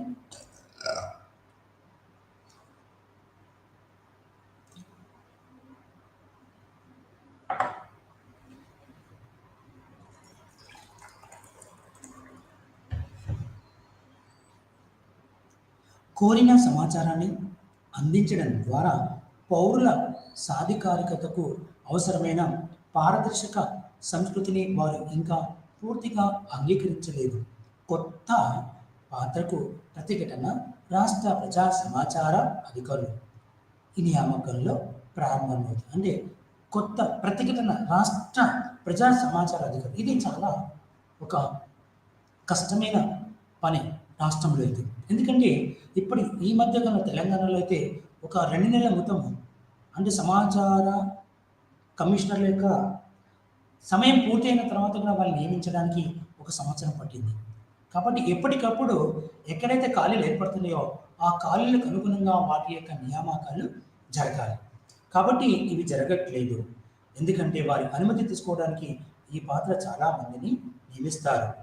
జిల్లా పరిపాలన దాదాపు అన్ని విభాగాలు కొన్ని మినహాయింపులు తప్ప వలస రాజ్యాల గోప్యతా సంస్కృతిని వదిలించుకోలేకపోతాయి మరియు సమాచారం కోరుకునే వారికి కావలసిన సమాచారాన్ని ఇవ్వడానికి ఇష్టపడరు. అన్ని సంస్థలు కూడా తిప్పుతూ ఉంటాయి. నా స్వానుభవంతో చెప్తున్నాను, కొందరు ఇస్తారు, కొందరు ఇవ్వరు. ఉన్నతాధికారులు కొందరు హేళన చేసే పక్కిచ్చేస్తారు, కొందరు హేళన చేస్తారు, లేకపోతే తర్వాత రా అంటారు. ఎప్పుడు రమ్మన్నారనే సంగతి చెప్పరు, తర్వాత రా అంటారు అంతే. అలా ఎంతోమందిని ఎన్నో రకాలుగా నా ఫ్రెండ్ ఒకటి విద్యాశాఖలో తన యొక్క ఆర్టీఐ చట్టంలో కావాల్సిన సమాచారానికి ఒక ఆర్టీఐ ఇస్తే ఇప్పటి నెల రోజులైపోయి 2-3 నెలలు అవుతుంది, ఇప్పటివరకు దానిపైన సమాచారం లేదు. దానికి కారణం అధికారుల యొక్క ప్రతిస్పందన చాలా తక్కువగా ఉందని చెప్పవచ్చు. బలవంతంగా తమ పాత్రను బలవంతంగా కాకుండా ఇష్టానుసారంగా కాకుండా అయిష్టంగానే నిర్వహిస్తారు. పనిచేసేది వాళ్ళు తమ యొక్క బాధ్యతను లేకుండా తమ యొక్క ఇదేను బలవంతంగా చేయాలి. అది ఒక అయిష్టంగా అమ్మ ఇది నేను ఇవ్వాలా, నేను చేయాలా అని ఒక నిరుత్సాహంతో పనిచేస్తారు. అయితే అయితే వారికి అదనపు ఆర్థిక ప్రయోజనాలు లభించవు. ఒకవేళ ఎవరైనా రాకపోతే వాళ్ళ పనులు చేస్తే వాళ్ళ పని చేసినందుకు డబ్బులు ఇయ్యరు. ఏదో మానవ దృక్పథంతో చేయాలి అని చెప్తారు.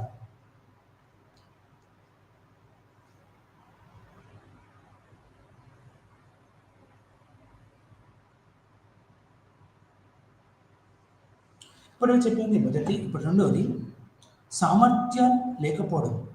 ఎవరైతే సమాచార కమిషనర్లు అయితే ఉన్నారో వాళ్ళ దగ్గర ఏం లేదు, సామర్థ్యం లేకపోవడం. అంటే ఎస్పిఐఓ లేదా ఏఎస్పిఐఓగా నియమితులైన అధికారికి చట్టం మరియు దాని యొక్క వివిధ విధానాలు మరియు ప్రక్రియల గురించి తగినంత జ్ఞానం ఉండాలి. సాధారణ స్వభావం యొక్క సాధారణ పరిజ్ఞానం లేదా పరిపాలన అనుభవాన్ని ఉపయోగించడం ద్వారా మాత్రమే ఈ పనిని నిర్వహించలేము. వాస్తవానికి శిక్షణ సంస్థలు అవసరమైన సామర్థ్య నిర్మాణానికి వారిని గురి చేయనందున వారి ముఖ్యమైన పాత్రను నిర్వహించడానికి యోగ్యత మరియు అసమర్థతతో ఎక్కువగా లేరని కనుగొనబడింది. ఎస్పిఐఓలుగా నియమించడానికి ఇష్టపడనందున అధికారులు ఆర్టీఐ చట్టంపై శిక్షణ పొందడానికి కూడా ఇష్టపడరు లేదని గమనించడానికి. ఎందుకంటే వారి సాధారణ డెస్క్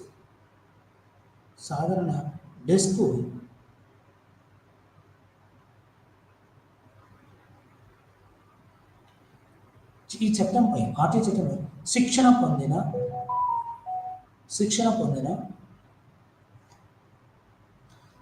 పొందడానికి కూడా ఇష్టపడరు. ఒక్కొక్కసారి వాళ్ళు సమాచార కమిషనర్ ఎప్పటి వ్యక్తి వాళ్ళు శిక్షణ తీసుకోవడానికి కూడా ఇష్టపడరు.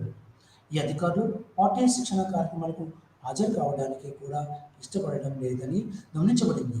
అయితే ఎందుకంటే వారి సాధారణ డెస్క్ వర్క్స్ను పెండింగ్లో ఉంచుతుందని వారు దానిలో శిక్షణ పొందడానికి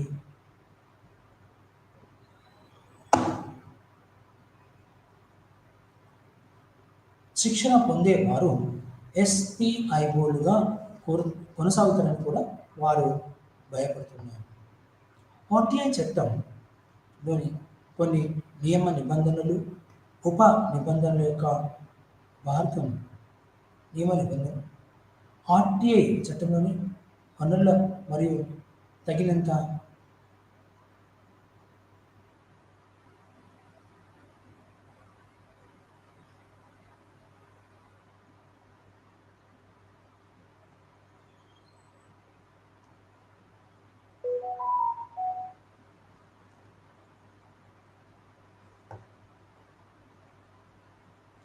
ఆర్టీఐ చట్టంలోని కొన్ని నిబంధనలు మరియు ఉప నిబంధనల యొక్క అర్థంలో అస్పష్టత మరియు స్పష్టత లేకపోవడం, సమాచార కమిషనర్ల విరుద్ధమైన నిర్ణయాలు, అలాగే హైకోర్టులు తమ నిర్ణయాల్లో ఇచ్చిన విభిన్న వివరణలు కూడా ఎస్పీఐఓలు పాత్రను చాలా చాలా కృపతరం చేయబడ్డాయి.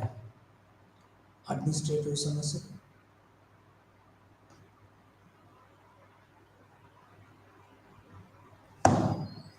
అయితే ఈ యొక్క సామర్థ్యం లేకపోవడంతో చట్టంలోని కొన్ని నియమాలు ఉన్నాయి.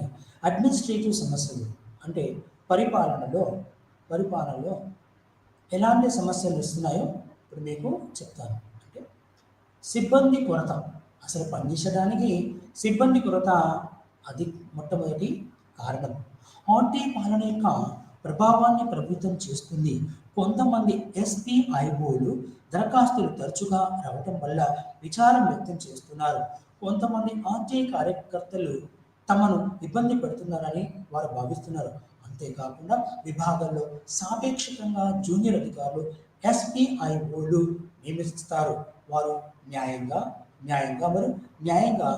వ్యవహరించే బదులు వారు ఉన్నతాధికారుల ఆదేశాల ప్రకారం తన భద్రతను నిర్వహించాల్సి ఉంటుంది.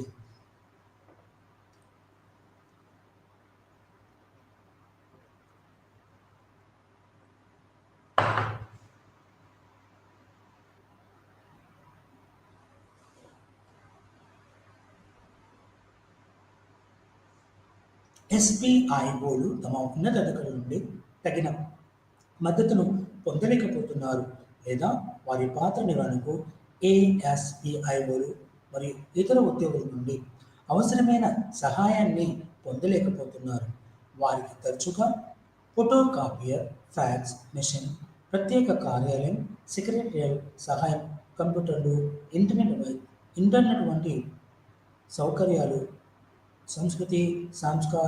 సంస్కృతి అంటే ఉన్నతాధికారులు తమ కింది స్థాయి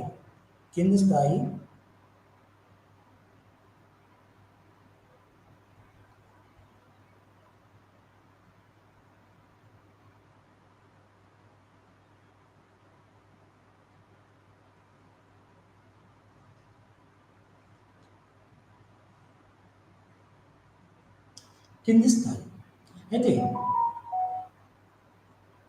కింది స్థాయి సిబ్బందిని సమాచారం కోరుకునే వారికి ఆలస్యంగా లేదా అసంపూర్ణంగా లేదా అస్పష్టంగా సమాచారం అందించడానికి, వారి లాగడానికి బదులు వారిని రక్షించాలనే ధోరణి కూడా వారు తమ పాత్రను వివేకవంతమైన రీతిలో నిర్వహించకుండా నిరోధిస్తుంది.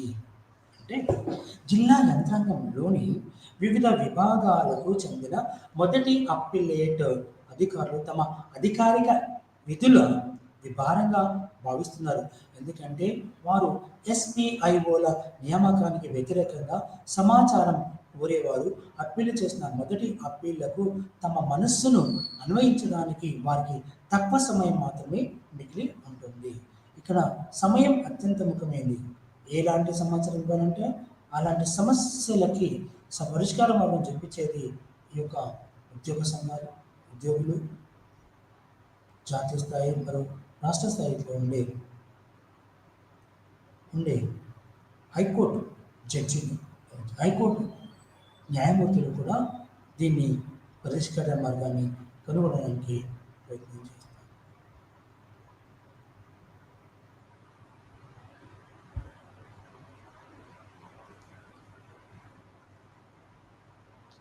ఇక విధానపరమైన సమస్యలు అంటే ఎలాంటి విధానం తీసుకున్నారు, అన్నిటికంటే ముఖ్యం మొదటి అప్పీలేట్ అధికారులు నిర్ణయాలకు వ్యతిరేకంగా సమాచారం కోరిన వారిని రెండవ అప్పీలను నిర్ణయించడానికి కాలపరిమితి లేకపోవడం సమర్థవంతమైన ఆర్టీఐ పాలన గొప్ప అడ్డంకి అంటే ఏదైనా సమాచారం ఉంటే దాని సమాచారం కోరిన వారు రెండవ అప్పీల్ ఇచ్చినప్పుడు కాలపరిమితి లేకుండా 15 రోజుల, నెల రోజుల, 2 నెలల, 3 నెలలు అంటే త్రైమాసికమా లేకుంటే అర్ధ సంవత్సరమా, సంవత్సరమా అంటే ఒక టైం అంటూ విధించలేని పరిస్థితిలో ఉంది.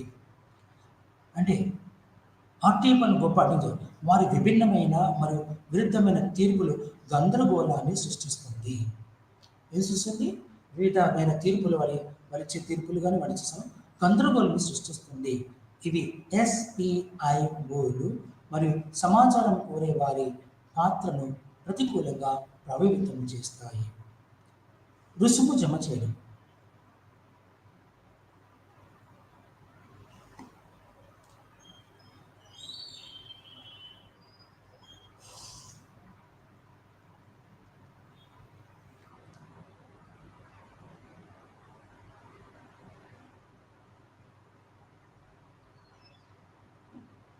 సుమోటోగా సమాచారం అంటే ఆర్టీఐ చట్టం 2005లో సెక్షన్ 4 క్లాస్ 1 అంటే బ్రాకెట్లో 1 బ్రాకెట్లో B section 4 clause 1 clause B కింద ప్రభుత్వ అధికారులు సమాచారాన్ని స్వయంగా వెల్లడించాల్సిన బాధ్యతను చాలా అరుదుగా పాటిస్తున్నారు. చాలా తక్కువగా అరుదుగా class section 4 clause 1 class below సమాచారాన్ని స్వయంగా వెల్లడించే బాధ్యతను కూడా అరుదు. ఈ విభాగం యొక్క ముఖ్య ఉద్దేశం ఏమిటంటే నిర్దిష్ట ప్రజా అధికారం నుంచి అత్యంత సాధారణమైన మరియు ముఖ్యమైన సమాచారాన్ని అందించవచ్చు. అయితే దాని ద్వారా ఆ సమాచారం ఏముందంటే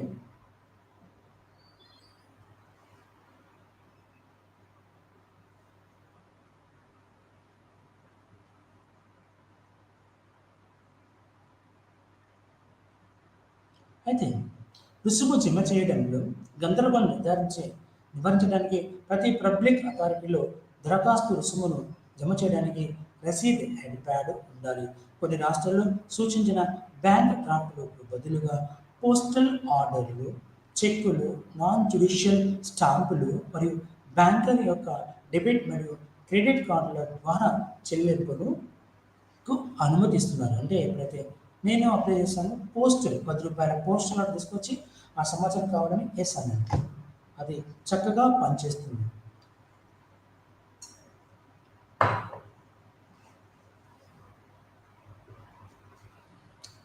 సుమోటోగా సమాచారం మీకు వివరించాను.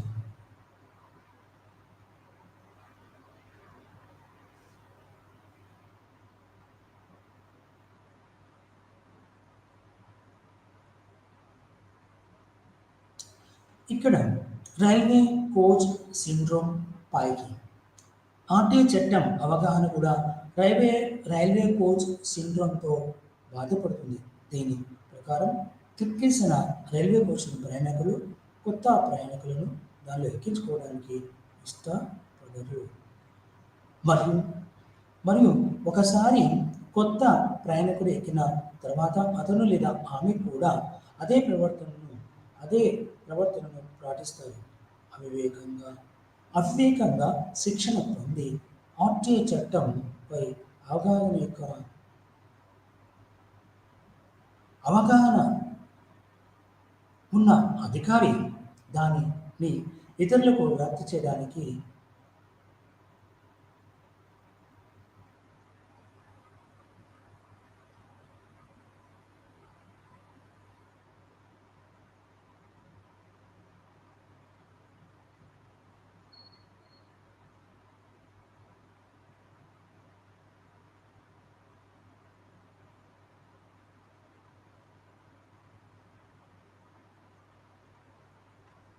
అయితే ఈ యొక్క ఎస్పీఓలు ఏదైతే చెప్తున్నారో అతను లేదా ఆమె కూడా వాళ్ళ ప్రవర్తనను అదేవిధంగా శిక్షణ పొంది ఆర్టీఐ చట్టంపై అవగాహన ఉన్న అధికారి దానిని ఇతరులకు వ్యాప్తి చేయడానికి ఇష్టపడరు.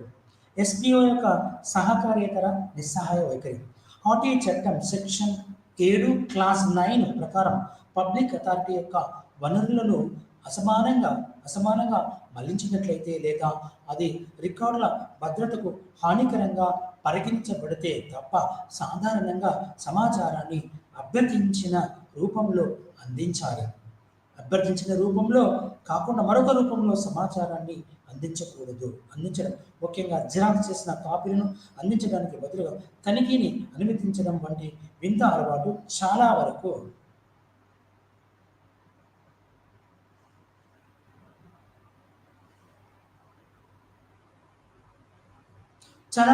సమాజంలోని అసౌకర్యం అంతకుండా తనిఖీ సమయంలో వారికి ఎస్పీఐఓలు సరైన సమాచారం లేదా సహాయం అందించరు. ఇది కరెక్ట్. అయితే అన్నింటికంటే ముఖ్యంగా ఆర్టీఐ చట్టంలోని సెక్షన్ 4 కింద ఆదేశం ఉన్నప్పటికీ ప్రజా అధికారులు ప్రజలకు అవగాహన కల్పించడానికి ప్రయత్నాలు చేయకపోవడంతో ఆర్టీఐ దరఖాస్తును రూపొందించే పద్ధతి గురించి చాలామందికి తెలియదు. అదే సమయంలో సెక్షన్ 6 క్లాస్ 1 క్లాస్ బి కింద ఆదేశం ఉన్నప్పటికీ ఎస్పీఐఓలు కూడా సమాచారం కోరుకునే వారికి తమ దరఖాస్తులు రాయడంలో ఎటువంటి సహాయం అందించడం లేదు. ఇది చాలా బాధాకరమైన విషయం. సమాచారం తెలియదు, వారికి ఎలా రాయాలో కూడా తెలియదు. అది రాయడానికి ఎస్పీఐఓలు ఎలాంటి సహకారం అందించదు. దీని ఫలితంగా ఆర్టీఐ దరఖాస్తులను దాఖలు చేయడంలో వారికి గణనీయమైన ఇబ్బందులు ఏర్పడుతున్నాయి. 7వ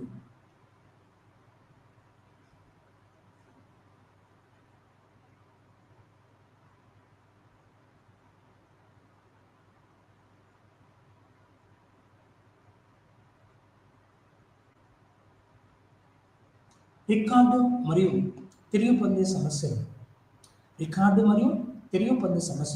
రికార్డుల నిర్వహణ లేకపోవడం వల్ల ఎస్పీఐఓలు వికలాంగులుగా మారతారు. అంటే ఒక వికలాంగుడు కాలు చెయ్యి సరిగా పనిచేయకపోతే ఎలానైతే సరిగా నడవలేడో అలాగే ఈ అధికారులు కూడా వికలాంగులుగా మారుతారు. మరియు సమాచారం కోరేవారు కోరిన సమాచారాన్ని సకాలంలో సంకలనం చేయడం చాలా కష్టం.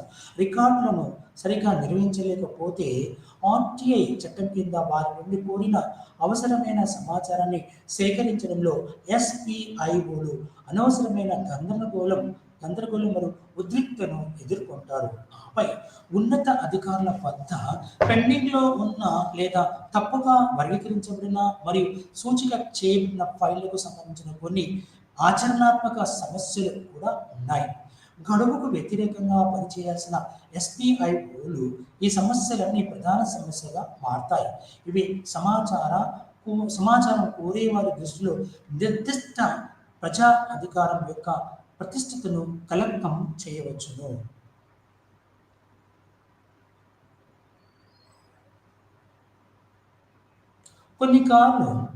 కొన్నిసార్లు వ్యక్తిగత అసూయలు లేదా వారి విభాగాల సిబ్బంది సభ్యుల మధ్య వృత్తిపరమైన లేదా రాజకీయ పోటీల కారణంగా సమాచారం కోసం డిమాండ్లు రావడం వల్ల ఎస్పీఐఓలు పాత్ర చాలా కష్టతరమవుతుంది. అంతేకాకుండా కొంతమంది చట్టపరమైన నిపుణులు మరియు సామాజిక కార్యకర్తలు సమాచారం కోరడానికి ప్రధాన లేఖ అనుబంధ వృత్తిగా కూడా చేశారు. చాలామంది సమాచారం కోరేవారు ఆర్టీఐ విధానం పట్ల ఉదాసీనంగా ఉంటూనే ఉన్నారు మరియు ఉదాసీనత లేదా అజ్ఞానం లేదా రెండింటి కారణంగా తమ విధులను నిర్వర్తించడానికి మరియు కొత్త విధానం కింద తమ హక్కులను డిమాండ్ చేయడానికి ఇష్టపడరు. ఇది చాలా దురదృష్టకరమైనది. సమాచారం కోరేవారిలో ఉదాసీనత అంటే దారిద్ర్య రేఖకి దిగువగా ఉన్నవారు కుటుంబాల నుండి సమాచారం కోరేవారికి రుసుము మరియు ఇతర ఛార్జీల చెల్లింపు నుండి మినహాయింపు ఇవ్వడానికి పేర్కొనడం సముచితం. కానీ నిబంధనను తరచుగా నీతి లేని వ్యక్తులు దుర్వినియోగం చేస్తున్నారు. ఎంతగా అంటే బీపీఎల్, బిలో పావర్టీ లైన్ సమాచారం కోరే వారిని కూడా సందర్భంలో నీతి లేని శక్తులు తమ గుర్తింపును దాచడానికి మరియు రుసుము మరియు ఇతర ఛార్జీల చెల్లింపు నుండి తప్పించుకోవడానికి ఉపయోగిస్తున్నారు.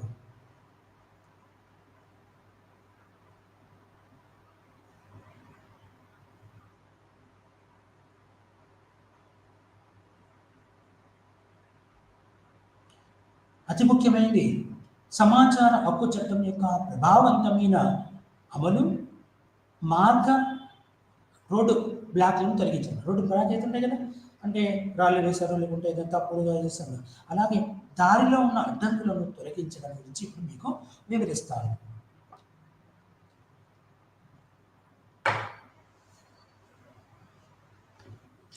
అయితే సమాచార స్వేచ్ఛా ప్రవాహాన్ని అమలు చేయడంలో ఇప్పటివరకు ఒక బలమైన అవరోధంగా ఉన్న సమస్యలను అధిగమించడానికి వివిధ స్థాయిల్లో కొన్ని సరళమైన కానీ సంఘటిత చర్యలు అవసరం. పౌరులు తమకు అవసరమైన సమాచారాన్ని పొందడానికి ఆర్టీఐని ఆశ్రయించడాన్ని తగ్గించడానికి ప్రభుత్వ అధికారులు సుమోటాగా సమాచారాన్ని బహిర్గతం చేసే పరిధిని విస్తరించాల్సిన అవసరం ఉంది. సుమోటో అంటే ప్రజలు వాళ్ళు తమకు తాముగా పొందలేరు, కానీ ఇక్కడ న్యాయ వ్యవస్థలు వీటిని ఒక సుమోటోగా వచ్చి ఆ సమాచారాన్ని తీసుకొస్తాయి. అయితే సుమోటో బహిర్గతం సంబంధించిన బాధ్యతలను పరిష్కరించడానికి సమాచార సాంకేతిక పరిజ్ఞానాన్ని విస్తృతంగా ఉపయోగించుకోవచ్చును. ఆర్టీఐ యంత్రాంగంలో గణనీయమైన పాత్ర స్పష్టత అవసరం. ఆర్టీఐ అమలు యొక్క ప్రాథమిక బాధ్యతలను ఎస్పీఐఓలకు వదిలివేయకూడదు.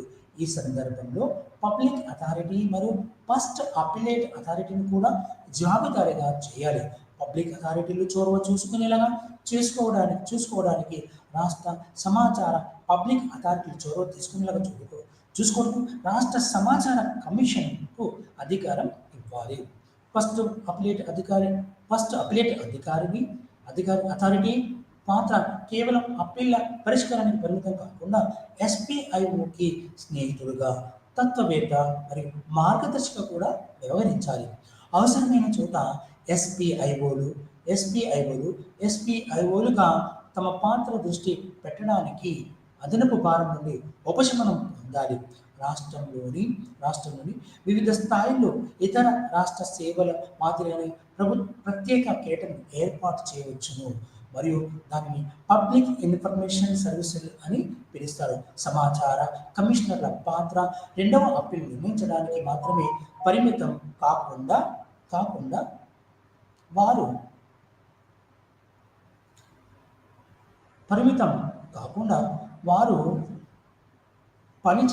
వారి యొక్క నిబంధనలు అమలు చేయాలి. అయితే ఆర్టీఐ చట్టం యొక్క పబ్లిక్ ఇన్ఫర్మేషన్ అని పిలుస్తారు. సమాచార కమిషనర్లు రెండవ అప్పీలు చేస్తున్నారు. రెండవ అప్పీలు నిర్ణయించడం మాత్రమే పరిమితం కాకుండా ఎస్పీఐలు తమ విధుల నిర్వహణలో అప్రమత్తంగా ఉండేలాగా కార్యాలయాలు, ఎస్పీఐఓలు మరియు క్రమానుగత తనిఖీ చేయడం ద్వారా ఆకస్మిక తనిఖీలు చేయడం కూడా వారికి తప్పనిసరి. ఈ సందర్భంలో ప్రభుత్వ అధికారులు విఫలమైనందున సమాచార కమిషన్ తరచుగా పరిహార నిబంధనలు అమలు చేయాలి. ఆర్టీఐ చట్టం యొక్క అసమర్థత సమస్యను తిరస్కరించడానికి త్రిముఖ విధానం అమలు చేస్తున్నారు. త్రిముఖ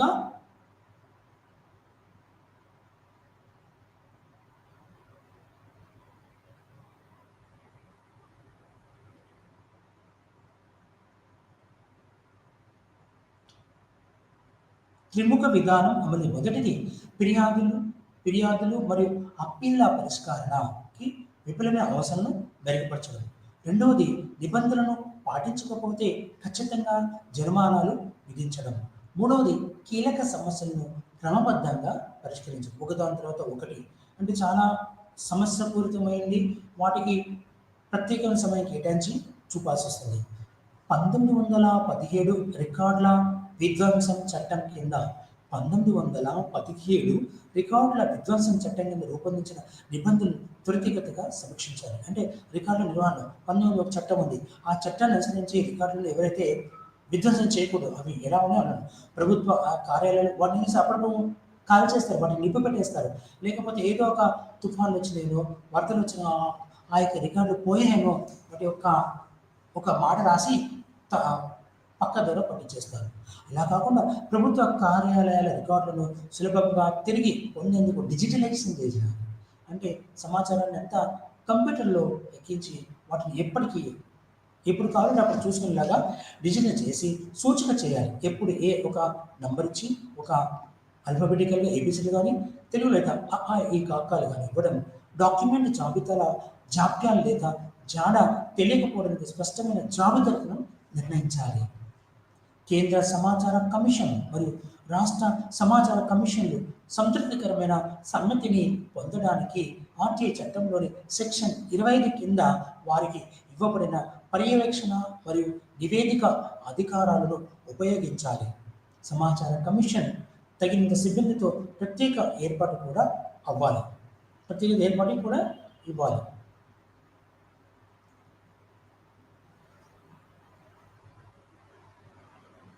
సమాచార హక్కు చట్టం యొక్క ప్రభావవంతమైన అమలు ముందుకు సాగడం ఎలాగంటే ఆర్టీఐ పాలన అమల్లో తలెత్తిన అస్పష్టతలు, గందరగోళం మరియు సంకోచాలను తొలగించడానికి భారత ప్రభుత్వ చట్టం ఆర్టీఐ 2005 తగినంత సవరణలు చేయాలి. కనీసం గెజిటెడ్ స్థాయి అధికారిని ఎస్పీఐఓగా నియమించాలి. ఆర్టీఐ సంబంధిత పాత్రను నిర్వర్తించడంలో సహకరించడానికి అతనికి ఆమెకు తగినంత అధికారాలు మరియు అధికారం ఇవ్వవచ్చు. జిల్లా స్థాయిలోని విభాగాల్లో ఎస్పీఐఓలను నియమించడానికి సామర్థ్యం మరియు యోగ్యతా ప్రమాణాలు ఉండాలి. ఈ బాధ్యత నిర్వర్తించినందుకు వారికి ప్రోత్సాహకంగా అదనపు బాధ్యత ఇవ్వాలి. ఇతరులను ప్రేరేపించడానికి అత్యుత్తమ పనితీరును గుర్తింపు మరియు రివార్డుతో, అంటే ఏదైనా పని చేస్తే దానికి అవార్డు ఇవ్వాల్సిన ఆవశ్యకత ఉంది. అది ఇవ్వడం మూలంగా ఆ యొక్క కమిషనర్లు తమ యొక్క బాధ్యతను సరిగా నిర్వర్తిస్తారు. వివిధ విభాగాల అధికారులు మరియు మంత్రిత్వ సిబ్బంది యొక్క ఐటీ నైపుణ్యాలు సాధారణ మరియు ముఖ్యంగా ఎస్పీఐఓలు ఐటీ నైపుణ్యాలను నవీకరించడానికి ఆన్లైన్ కార్యక్రమాలు కోర్సులు నిర్వహించవచ్చు. అయితే అతి ముఖ్యంగా గోప్యతా సంస్కృతిని కలిగి ఉండడానికి జిల్లా మరియు ఉప జిల్లా స్థాయిలోని అధికారులు మరియు కార్యకర్తల కోసం అన్ని ఫ్రీ సర్వీసెస్ మరియు ఇన్ సర్వీసెస్ శిక్షణ కోర్సులో ఆర్టీఐని తప్పనిసరిగా ఒక భాగంగా చేయాలి. అంతేకాకుండా ఏఎస్పీఐఓలు మరియు ఎఫ్ఏఏలు సామర్థ్య నిర్మాణానికి ప్రత్యేక శిక్షణ కార్యక్రమం నిర్వహించబడాలి. డాక్యుమెంటరీలు, షార్ట్ ఫిల్మ్లు మరియు ఇతర పద్ధతుల ద్వారా అవగాహన కార్యక్రమాలు నిర్వహించడం ద్వారా ప్రజల్లో అవగాహన కల్పించడంతో పాటు పౌర సమాజం పాల్గొనవచ్చు. పౌరులు కూడా జానపద గాయకులకు సేవలను కూడా జానపద ఊళ్ళో ఏమంటారు తెలియాలి, వాళ్ళకి తెలియాలంటే జానపద కథల ద్వారా మరియు పాటల ద్వారా వాళ్ళకి ప్రజలకు తెలియజెప్పవచ్చును. ఈ సందర్భంలో నుక్కడ్ నాటకాలను నిర్వహించడం కూడా ఉపయోగం. నుక్కడ్ అంటే నాటకాలు చూపిస్తారు. ఉత్తర భారతదేశంలో నుక్కడ్ అనే ఒక నాటకాలు ఉంటాయి. సాయంత్రం వేళల్లో ఊర్లలో వీటిని ఏర్పాటు చేయాలి. మన దగ్గర అయితే నాటకాలు వేస్తారు. నాటకాల ద్వారా మనం బుర్రకథల ద్వారా చెప్పవచ్చు. ఇది మనకు ఈ రోజులో ఉన్నది. అయితే సమాచార హక్కును మాధ్యమిక మరియు ఉన్నత మాధ్యమిక స్థాయిలో వీటిని మనం వివిధ సాంఘిక శాస్త్రాల సిలబస్లో కూడా చేర్చాలి. పిల్లలకు తరగతిలో 6వ తరగతి నుంచి 10వ తరగతి పిల్లలు కూడా ఈ యొక్క విషయాలను పాఠ్యాంశంగా చేర్చడం ముఖ్యమైనది. దరఖాస్తు చెల్లించకుండా సమాచారం పోవడం వల్ల దారిద్ర్య దిగువ ఉన్న బీపీఎల్ బిలో పావర్టీ లైన్ దారిద్ర్య దిగువ ఉన్న నిబంధన తరచుగా దుర్వినియోగం చేయబడుతుంది. కాబట్టి ఈ యొక్క దుర్వినియోగం చేసేవారిని శిక్షించడానికి కూడా కొంత యంత్రాంగాన్ని ఏర్పాటు చేయాలి. ఇలాంటి అయితే ఒక తప్పుగా వివరిస్తున్నారో, ఎవరైతే తప్పుగా వాడుతున్నారో ఆర్టీఐని వాటిని కూడా శిక్షించడానికి నియమాలు ఏర్పాటు చేయాలి. నిజమైన సమాచారం కోరే వారిని ప్రోత్సహించాలి. నిజంగానే వాళ్ళకి ఆ సమాచారం అవసరం ఉంది, ఆ సమాచారం కోరే వారిని ప్రోత్సహించాలి.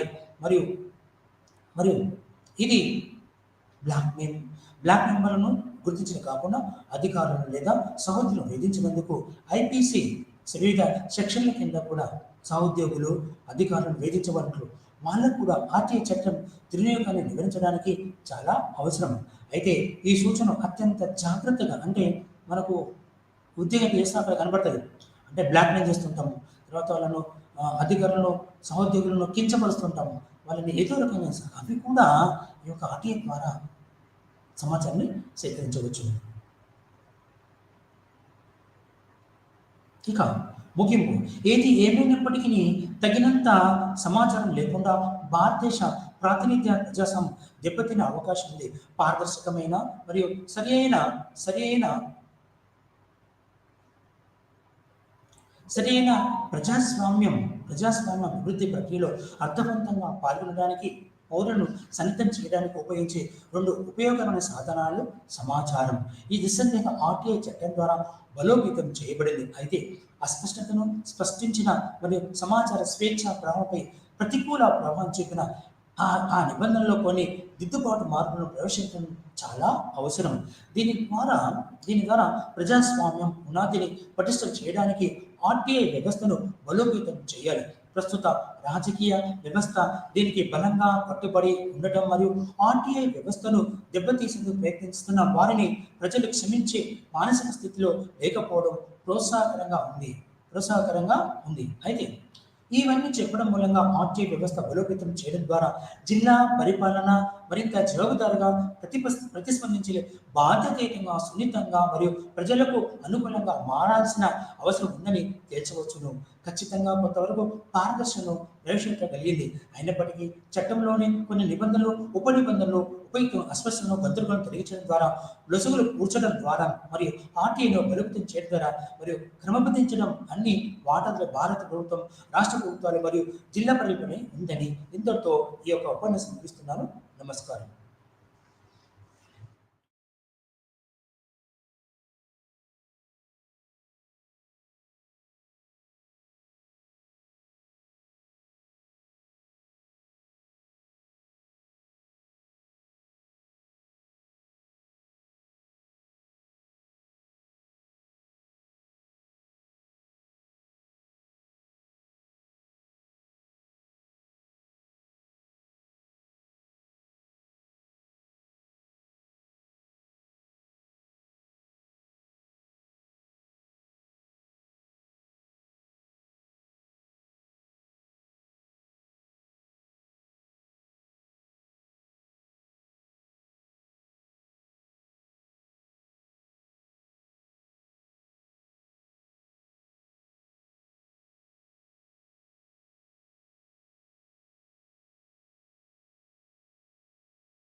Good afternoon, everyone.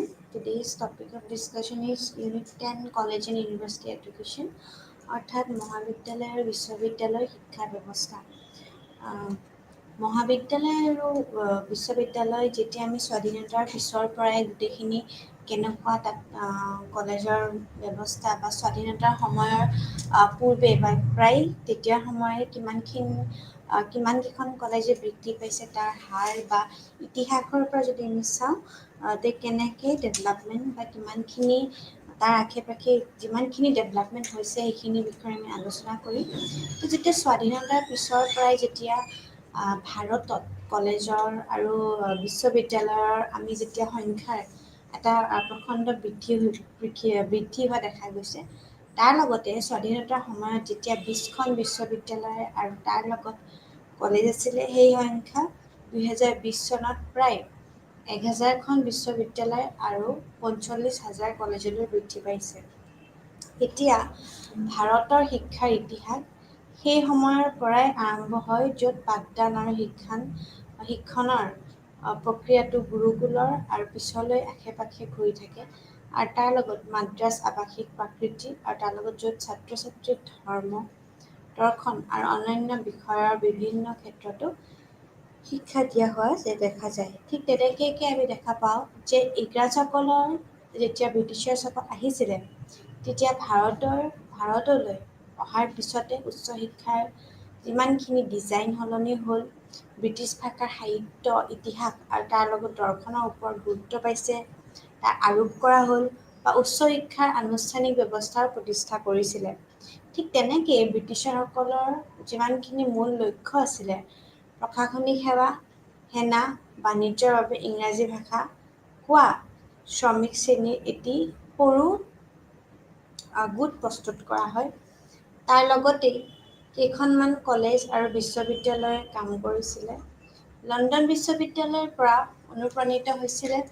তাৰ লগত স্বাধীনতাৰ পিছতে উচ্চ শিক্ষাৰ লক্ষ্য আৰু উদ্দেশ্যৰো পৰিৱৰ্তন ঘটিছিল। ঠিক তেনেকৈ দেখা পায় যে উচ্চ শিক্ষাৰ অধিক সুলভ আৰু তাৰ লগত সমতাপূৰ্ণ হ'ব লাগিছিলে, আৰু তাৰ লগত আমি যেতিয়া উন্নয়নৰ দিশত অৰিহণ কৰে, তাৰ লগত আমাৰ জগাব লাগিছিলে আৰু দেশখনকো নিৰ্ভৰশীল কৰি তুলিব লাগিছিলে দেখা যায়। ঠিক তেনেকৈ উচ্চ শিক্ষাই কেন্দ্ৰীয় আৰু ৰাজ্য চৰকাৰসমূহলৈ ভাগ বতৰা দায়িত্ব কৰিছিলে, আৰু সেই বিশ্ববিদ্যালয় আৰু সেই মহাবিদ্যালয়সমূহত মানদণ্ডৰ সমন্বয়ো কৰিছিলে। ঠিক তেনেকৈ দেখা পায় যে কোৱালিটি এডুকেশ্যন বুলি কোৱাৰ লগে লগে আমাৰ দায়বদ্ধ বিধিগত সংস্থা হৈছে আৰু বিশ্ববিদ্যালয়ৰ অনুদান আয়োগো কৰা হৈছিলে। ঠিক সেইদৰে আমাৰ যিমানখিনি আমি দেখা পাওঁ যে অৱশ্যে অন্যান্য খণ্ডৰ বাবে উচ্চ শিক্ষা অন্যান্য নিয়ন্ত্ৰণ সংস্থাও কৰা গৈছে, আৰু তাৰ লগতেই আমি দেখিবলৈ পাওঁ যে আমাৰ যিমানখিনি কলেজেছ আছে, তাৰ লগত আমাৰ কেনেকুৱা ধৰণৰ ঠিক তেনেকুৱাকৈ আমি দেখিবলৈ পাওঁ। এতিয়া কেইখনমান কলেজ আৰু বিশ্ববিদ্যালয়ে কাম কৰিছিলে, আৰু এই গোটেই ইউনিভাৰ্চিটি বা কলেজ মডেলটো আমি কিবা এটাতো মডেল থাকিব ন, য'ৰ পৰা আমি সেই গোটেই কনচেপ্টটো বা আমি আৰ্হি হিচাপে লৈছিলোঁ। সেইখন কোনখন আছিলে? লণ্ডন বিশ্ববিদ্যালয়। ঠিক আছে, লণ্ডনত অৱস্থিত যোনখন বিশ্ববিদ্যালয় আছিলে, তাৰ পৰা সদায় অনুপ্ৰাণিত হৈছিলে। ঠিক আছে, সেই আৰ্হিটোতে আমাৰ ইয়াৰ বিশ্ববিদ্যালয়সমূহ গঢ়ি তুলিছিলে। স্বাধীনতাৰ পিছতে উচ্চ শিক্ষাৰ লক্ষ্য আৰু উদ্দেশ্যৰ পৰিৱৰ্তন ঘটি গৈছিল। তেওঁৰ লগতে দেখিবলৈ পাই যে এতিয়া আমি যেতিয়া চাওঁ যে উচ্চ শিক্ষাই সদায় কেন্দ্ৰীয় আৰু ৰাজ্য চৰকাৰসমূহৰ ভাগ বতৰা দায়িত্ব লৈছিলে।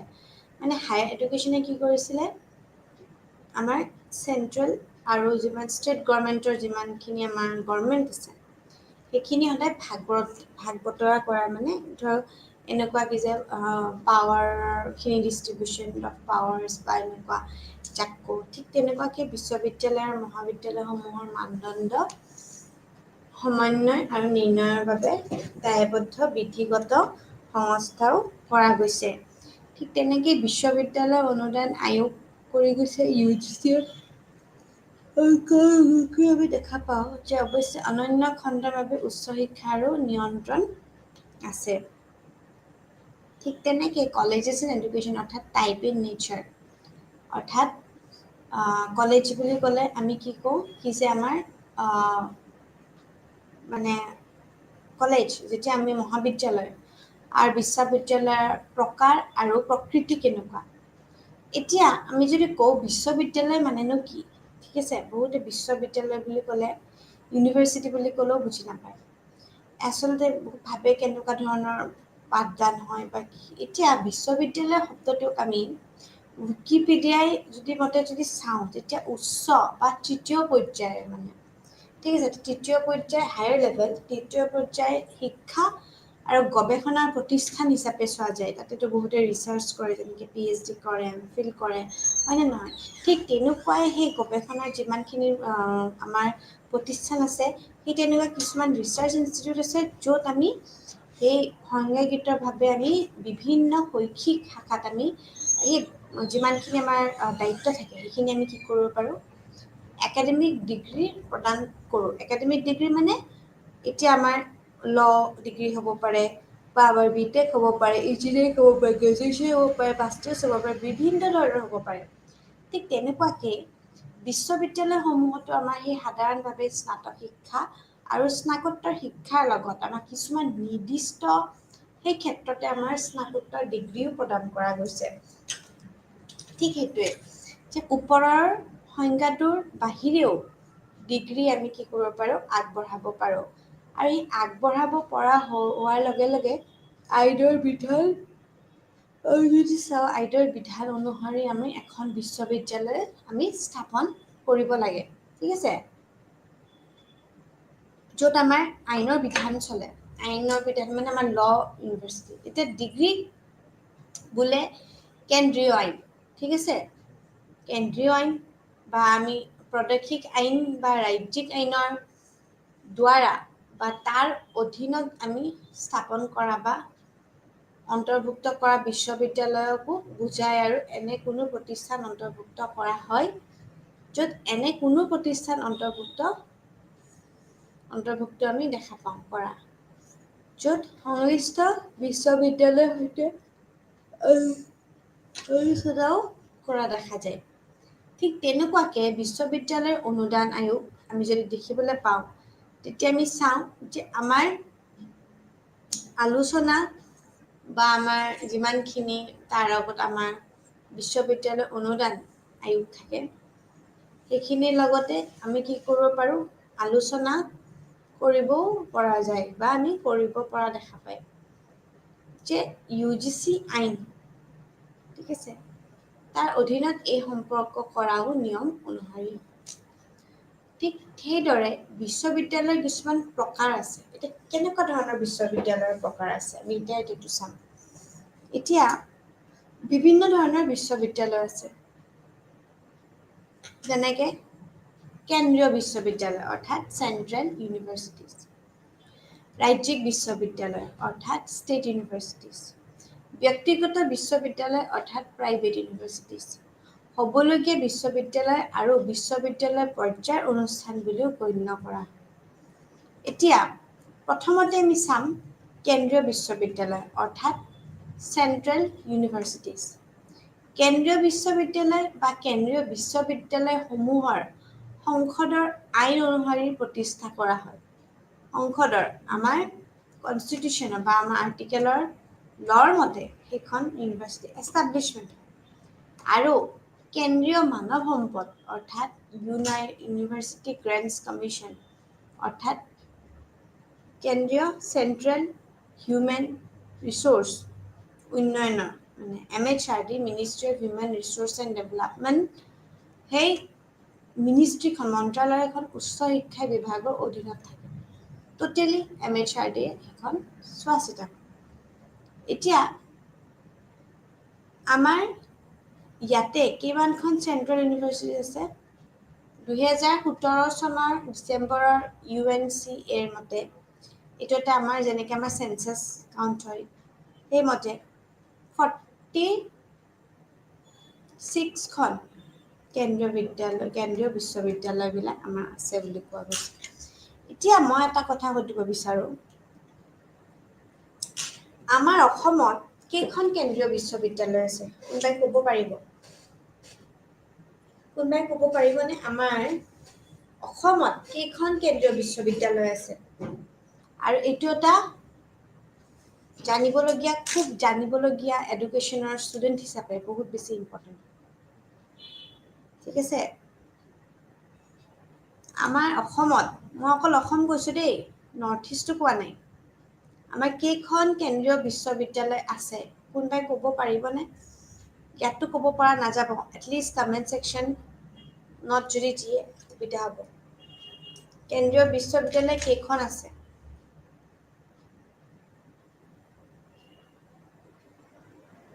বাৰু, সেইটো এটা হোমৱৰ্ক হিচাপে থাকিলে। ঠিক আছে?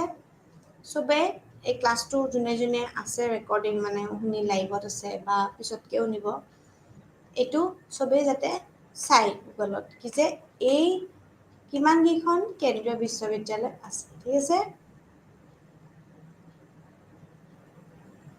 কেন্দ্ৰীয় বিশ্ববিদ্যালয় বা কেন্দ্ৰীয় বিশ্ববিদ্যালয়সমূহৰ সংসদৰ আইন অনুসৰি প্ৰতিষ্ঠা কৰা হয় আৰু কেন্দ্ৰীয় মানৱ সম্পদ উন্নয়ন মন্ত্ৰালয়ৰ উচ্চ শিক্ষা বিভাগৰ অধীনত থাকে। এতিয়া নৱম পৰ্বতৰ ভাৰতত আমি কি হয় কি যে পৰ্বতৰ ভিতৰত আমাৰ 9খন বিশ্ববিদ্যালয়, অৱশ্যে তাতে আমি UGCৰ দায়িত্ব নাই। ঠিক আছে? তাতে আমাৰ UGCৰ দায়িত্ব যদিও নাই, সেয়েহে আমাৰ পৰিকল্পনাবিলাক তাতে আছে। ঠিক আছে? তো কেন্দ্ৰীয় কৃষি বিশ্ববিদ্যালয় হওক বা আমাৰ যিমানখিনি আছে, সেইখিনিত আমি সদায়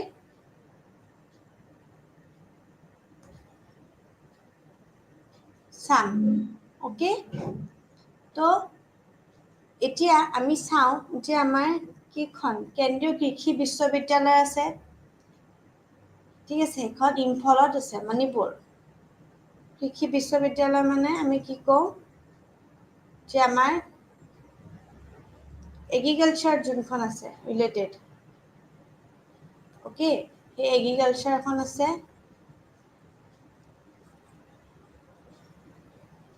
আৰু তাৰ লগত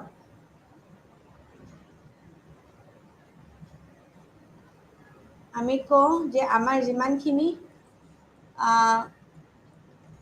ইন্দিৰা গান্ধী ৰাষ্ট্ৰীয় মুক্ত বিশ্ববিদ্যালয় আছে নতুন দিল্লীত। ঠিক আছে? নতুন দিল্লীত আছে, নিউ দিল্লীত আছে।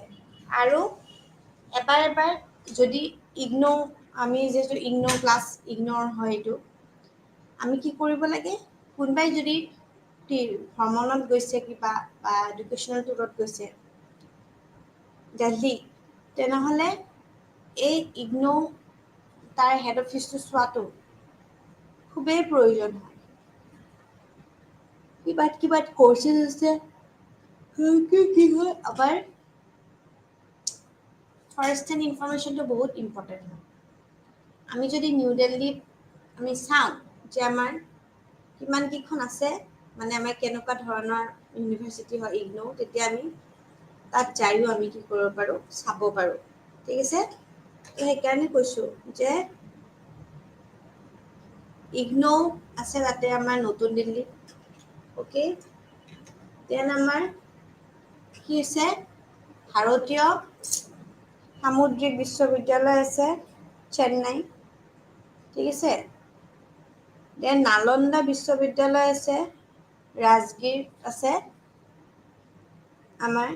ঠিক আছে? নালন্দা ক'ত আছে? এইখন বিহাৰ। অ'কে? নালন্দা ক'ত আছে? বিহাৰ। তাৰ লগত দক্ষিণ এছিয়ান বিশ্ববিদ্যালয় আছে, যোনখন আমাৰ south Asian university, south east, যোনখন য'ত আমাৰ সেয়া হয়, পঢ়িব পাৰে। নতুন দিল্লীৰ চাণক্যপুৰীত আছে, তাৰ আমাৰ যিমানখিনি আকবৰ ভৱন কেম্পাছটোত তাতো আছে নতুন দিল্লী ঠিক আছে ৰাজীৱ গান্ধী ৰাষ্ট্ৰীয় বিমান বিশ্ববিদ্যালয় আছে ঠিক আছে ৰাজীৱ গান্ধী ৰাষ্ট্ৰীয় বিমান বিশ্ববিদ্যালয় এইটো ৰে বাৰেলিত আছে বাৰেলি ক'ত আছে বাৰেলি ক'ত অৱস্থিত আছে উত্তৰ প্ৰদেশ হয়নে নহয় উত্তৰ প্ৰদেশত আছে অৰ্থাৎ ইউপি বাৰেলি ৰাণী লক্ষ্মীবাই কেন্দ্ৰীয় কৃষি বিশ্ববিদ্যালয় Rani Lakshmibai central institute of agriculture কাৰ নামত ৰাণী লক্ষ্মীবাই ঠিক আছে ৰাঞ্চিত আছে ৰাঞ্চিটো ক'ত আছে উত্তৰ প্ৰদেশ হয়নে নহয় এইবোৰ মেপ যেতিয়া আমি ষ্টাডি কৰিছিলোঁ আগতে বা আমি মেপ চাব লাগে ঠিক আছে তেতিয়া আমি গম পাওঁ ডক্টৰ ৰাজেন্দ্ৰ প্ৰসাদ কেন্দ্ৰীয় কৃষি বিশ্ববিদ্যালয় ৰাজেন্দ্ৰ প্ৰসাদ কেন্দ্ৰীয় কৃষি বিশ্ববিদ্যালয় ক'ত আছে পুছা সমষ্টিপুৰ বিহাৰ ঠিক আছে নেশ্যনেল স্পৰ্টছ ইউনিভাৰ্চিটি মণিপুৰ ওকে মণিপুৰত আছে ঠিক সেইদৰে আমি চাম যে আমাৰ আৰু ক'ত ক'ত কিমান কেইখন ইউনিভাৰ্চিটি আছে আৰু মই যোনকেইটা কৈছো সেইকেইটা হৈছে এয়া ঠিক আছে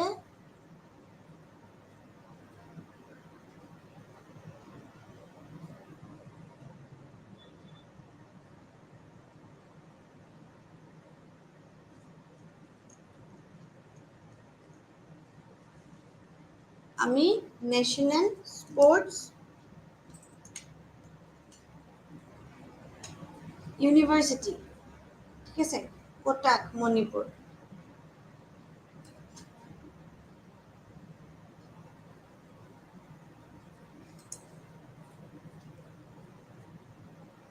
ৰাজ্যিক বিশ্ববিদ্যালয় নেক্সটটো কি হৈছে ৰাজ্যিক বিশ্ববিদ্যালয় অৰ্থাৎ ষ্টেট ইউনিভাৰ্চিটিজ ওকে এতিয়া ৰাজ্যিক বিশ্ববিদ্যালয়সমূহ নিজ নিজ ৰাজ্যত অৱস্থিত থাকে এতিয়া আমাৰ অসমৰ এখন ষ্টেট ইউনিভাৰ্চিটি গৈ ইউপিত থাকিব নোৱাৰে ঠিক তেনেদৰে ইউপিৰ ষ্টেট ইউনিভাৰ্চিটিখনো ইয়াত থকা উচিত নোৱাৰে দেই জুৰিছডিকশ্যন নাই তো যেতিয়া ৰাজ্যিক বিশ্ববিদ্যালয়সমূহত নিজ নিজ ৰাজ্যত অৱস্থিত আৰু তেওঁলোকৰ আমাৰ অধিকাৰ ক্ষেত্ৰৰ ভিতৰত কাম কৰে ৰাজ্যিক বিশ্ববিদ্যালয় এখন সাধাৰণতে ৰাজ্যিক বিধানসভা আইনখনে স্থাপন কৰে ৰাজ্যৰ প্ৰায় 400খন বিশ্ববিদ্যালয় আছে ৰাজ্যিক বিশ্ববিদ্যালয়সমূহৰ বেছিভাগ সংযুক্ত আমাৰ বিশ্ববিদ্যালয় কাৰণ তেওঁলোকে বৃহৎ সংখ্যক সংযুক্ত মহাবিদ্যালয় অৰ্থাৎ বহুত অতি সৰু চহৰত অৱস্থিত হৈছে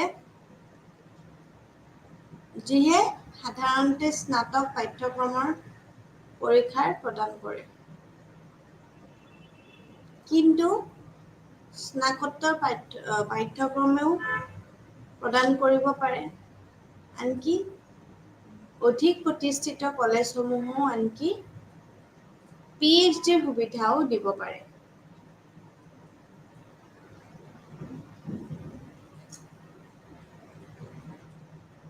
এতিয়া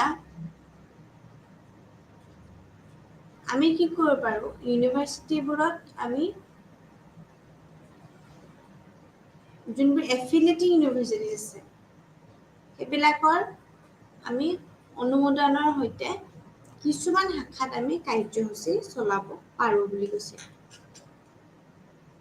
এতিয়া ব্যক্তিগত বিশ্ববিদ্যালয় আছে নামটোৱে কোৱাৰ, ঠিক আছে, কোৱাৰ দৰে যিখন বিশ্ববিদ্যালয় চলাই থাকে, যিটো এটা ট্ৰাষ্ট থাকে, সেই ট্ৰাষ্টটোত আমি বা এটা কোম্পানী থাকে বা সমাজৰ, যোনটোত আমি চাব পাৰোঁ যে আমাৰ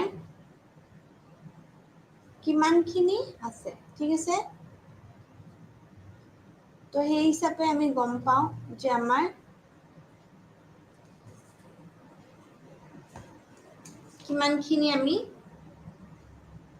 কোম্পানী বা সমাজে, আন কথাত ক'ব গ'লে এটা ব্যক্তিগতভাৱে সংস্থাৰ দ্বাৰা আৰু বেচৰকাৰী বা ব্যক্তিগত সত্তাৰ পৰাও ধন লাভ কৰিব পাৰে।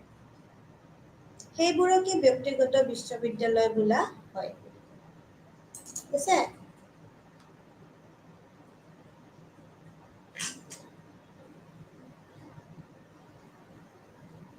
আৰু এখন ব্যক্তিগত বিশ্ববিদ্যালয়ে নিজাকৈ নামভৰ্তি প্ৰক্ৰিয়া চলাব পাৰে, যদিও UGC নিৰ্ধাৰিত নিয়ম মানি চলিব লাগে, কিন্তু তেওঁলোকে নিজেও নামভৰ্তি প্ৰক্ৰিয়া চলাব পাৰে। এটা ব্যক্তিগত বিশ্ববিদ্যালয়ক আমি এটা পৃষ্ঠপোষক সংস্থাৰ দ্বাৰা ৰাজ্যিক বা মধ্যকাৰ্যৰ জৰিয়তে স্থাপন কৰা হয়। তাক আমি সমাজৰ যেনেকে পঞ্জীয়নৰ আইন থাকে, সেইটোৰ লগত অধীনত বা কোম্পানী আইন থাকে, বা আমাৰ এই অধীনত পঞ্জীয়নভুক্ত ৰাজ্য বা ৰাজহুৱা ট্ৰাষ্ট বা কোম্পানীটো বলবৎ থকা আন কোনো সংশ্লিষ্ট আইনৰ অধীনত পঞ্জীয়ন কৰা সমাজ এখনো থকা দেখা যায়। ব্যক্তিগত বিশ্ববিদ্যালয়ে ডিগ্ৰী প্ৰদান কৰিব পাৰে যদিও ইয়াত অফ কেম্পাছ সংযুক্ত মহাবিদ্যালয় থকাৰ অনুমতি দিয়া হোৱা নাই। বুজিছে? কি কৰিব পাৰে? অফ কেম্পাছ সংযুক্ত মহাবিদ্যালয় থকাৰ অনুমতি দিয়া হোৱা নাই।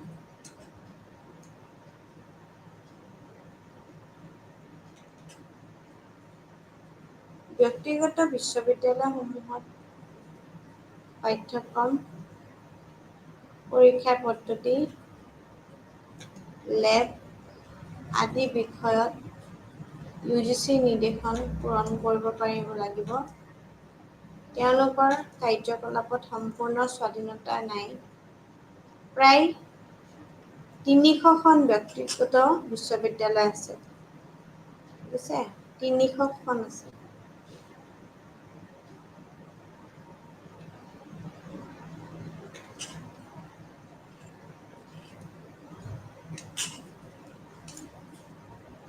মানৱ সম্পদ উন্নয়নৰ মন্ত্ৰালয় অৰ্থাৎ MHRD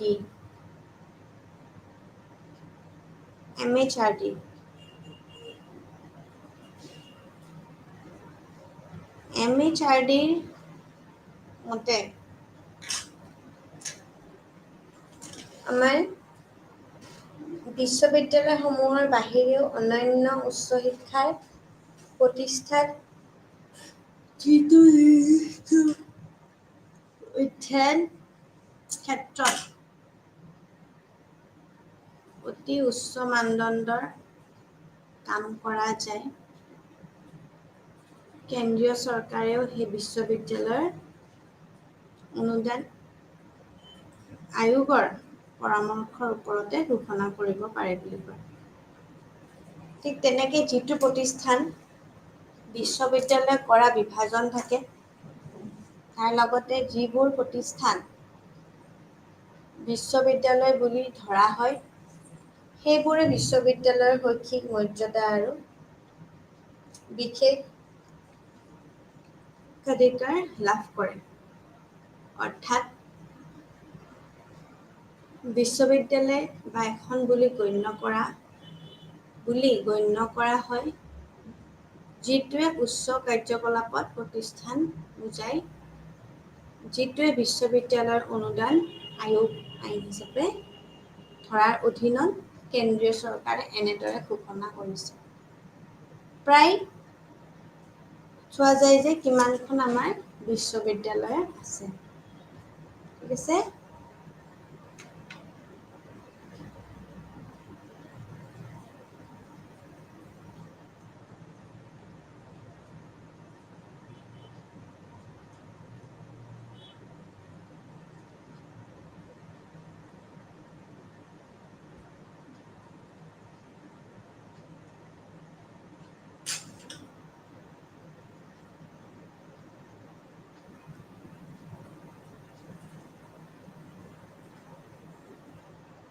তাৰ লগতে ৰাষ্ট্ৰীয় গুৰুত্বপূৰ্ণ প্ৰতিষ্ঠান আছে যিটো প্ৰতিষ্ঠানে দেশ ৰাজ্যৰ নিৰ্দিষ্ট অঞ্চলৰ ভিতৰতে উচ্চ দক্ষতা সম্পন্ন কৰ্মী বিকাশৰ ক্ষেত্ৰত এক গুৰুত্বপূৰ্ণ খেলুৱৈ হিচাপে সেৱা আগবঢ়ায়। প্ৰতিষ্ঠানক ৰাষ্ট্ৰীয় গুৰুত্বপূৰ্ণ প্ৰতিষ্ঠান মৰ্যাদা প্ৰদান কৰে আৰু ভাৰতৰ পৰা বিশেষ স্বীকৃতি আৰু পুঁজি লাভ কৰা দেখা পায়। ভাৰতৰ সংসদৰ আইন এখনৰ দ্বাৰা ভাৰত এখন প্ৰধান ৰাজহুৱা উচ্চ শিক্ষানুষ্ঠানক প্ৰদান কৰা হ'ব পাৰে। সেই মৰ্যাদা বা সংসদৰ আইন অনুসৰি স্থাপন কৰা আৰু ৰাষ্ট্ৰীয় গুৰুত্বপূৰ্ণ প্ৰতিষ্ঠান হিচাপে ঘোষণা কৰা এটা প্ৰতিষ্ঠান ৰাষ্ট্ৰীয় উন্নয়নৰ বাবে গুৰুত্বপূৰ্ণ ক্ষেত্ৰসমূহ পাঠদান আৰু গৱেষণা গ্ৰহণ কৰিব পাৰে। ঠিক তেনেকেই উদাহৰণস্বৰূপে আমি যদি চাওঁ ইণ্ডিয়ান ইনষ্টিটিউট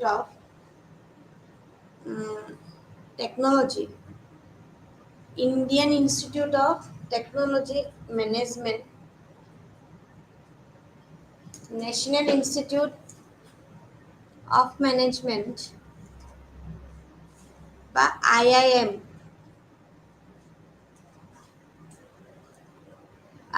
আছে।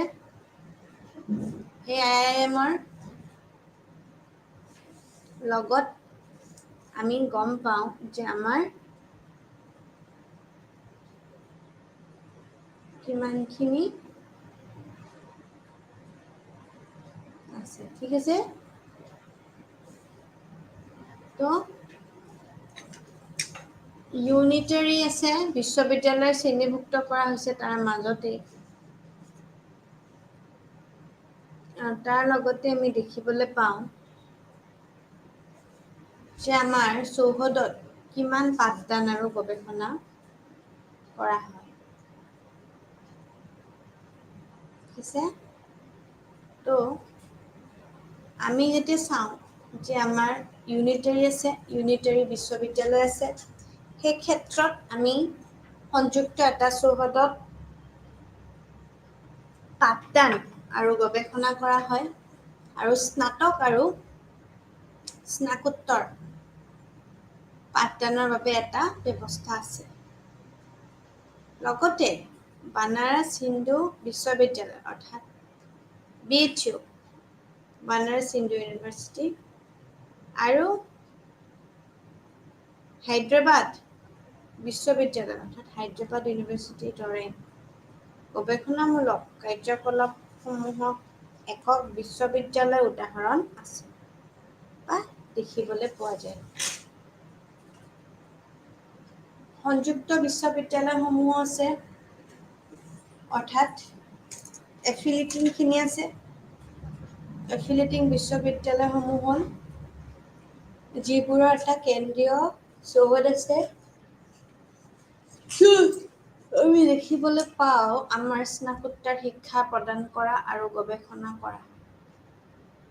বিশ্ববিদ্যালয়খনৰ সৈতে জড়িত বিশ্ববিদ্যালয়ৰ সৈতে কেইবাখনো কলেজ আছে যিবোৰ বিশ্ববিদ্যালয়ৰ লগত আমাৰ অধিকাৰ ক্ষেত্ৰৰ ওপৰত নিৰ্ভৰ কৰি বিভিন্ন ভৌগোলিক স্থানত অৱস্থিত হ'ব পাৰে। ঠিক তেনেকে আমি পাওঁ দেখা যে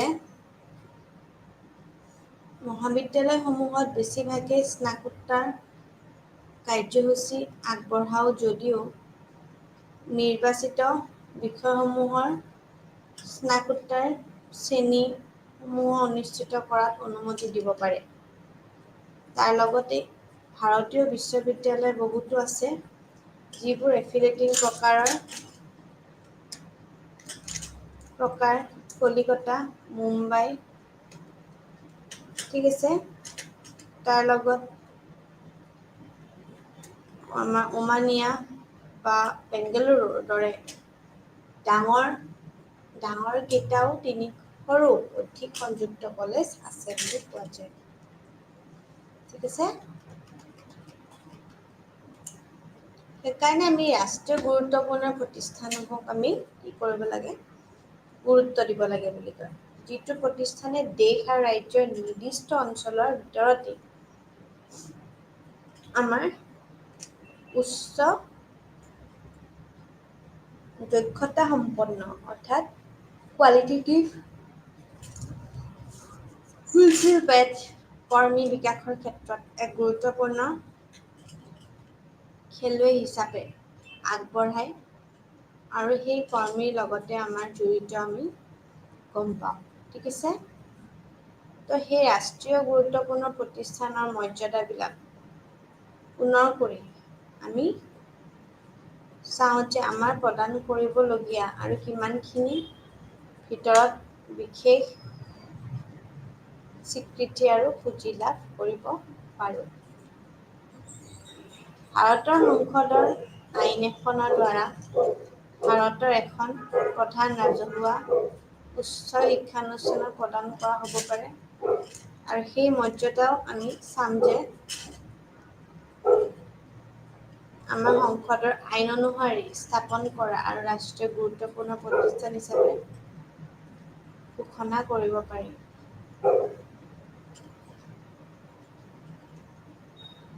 তাৰ লগতে প্ৰতিষ্ঠান হিচাপে আমি ৰাষ্ট্ৰীয় উন্নয়নৰ যিমান বাবে গুৰুত্বপূৰ্ণ সেইটো আইন এটা প্ৰতিষ্ঠান ৰাষ্ট্ৰীয় উন্নয়নৰ বাবে উদাহৰণস্বৰূপে টেকন'লজি কৰিব পাৰি, Indian institute of management, national যিমানখিনি ইনষ্টিটিউট অফ টেকন'লজি আছে, NIT, বা তেওঁলোকৰ শিক্ষাৰ মানদণ্ডৰ বাবে বিশ্বজুৰি প্ৰশংসাও কৰা হৈছে বুলি কৈছে।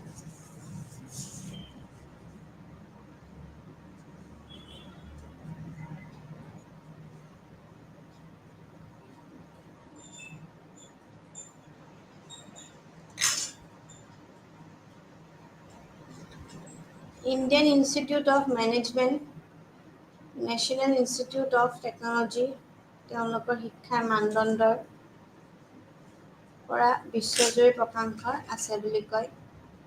বিশ্ববিদ্যালয় শ্ৰেণীভুক্ত কৰা হৈছে আৰু তাৰ লগত ইউনিটেৰী বিশ্ববিদ্যালয়ৰ ক্ষেত্ৰত সংযুক্ত এটা চৌহদত পাঠদান আগবঢ়োৱাও হৈছে বুলি কয়। ঠিক তেনেকৈ আমি গম পাওঁ যে আমাৰ কিমানখিনি আমি আগবাঢ়িম। ঠিক আছে।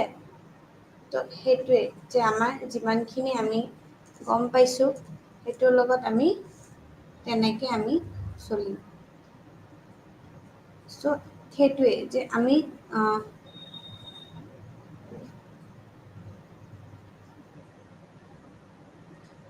স্নাতকোত্তৰ পাঠদানৰ বাবে এটা ব্যৱস্থা আছে, লগতে বানাৰস হিন্দু বিশ্ববিদ্যালয়ৰ আমি ক্ষেত্ৰতো আমি চাম। ঠিক আছে। তো এই বিশ্ববিদ্যালয়ৰ ওপৰত উদাহৰণবিলাক দি আমি গম পাওঁ। ঠিক আছে। গৱেষণামূলক কাৰ্যকলাপ একক বিদ্যালয়ৰ আমি উদাহৰণ হিচাপে ল'ব পাৰোঁ।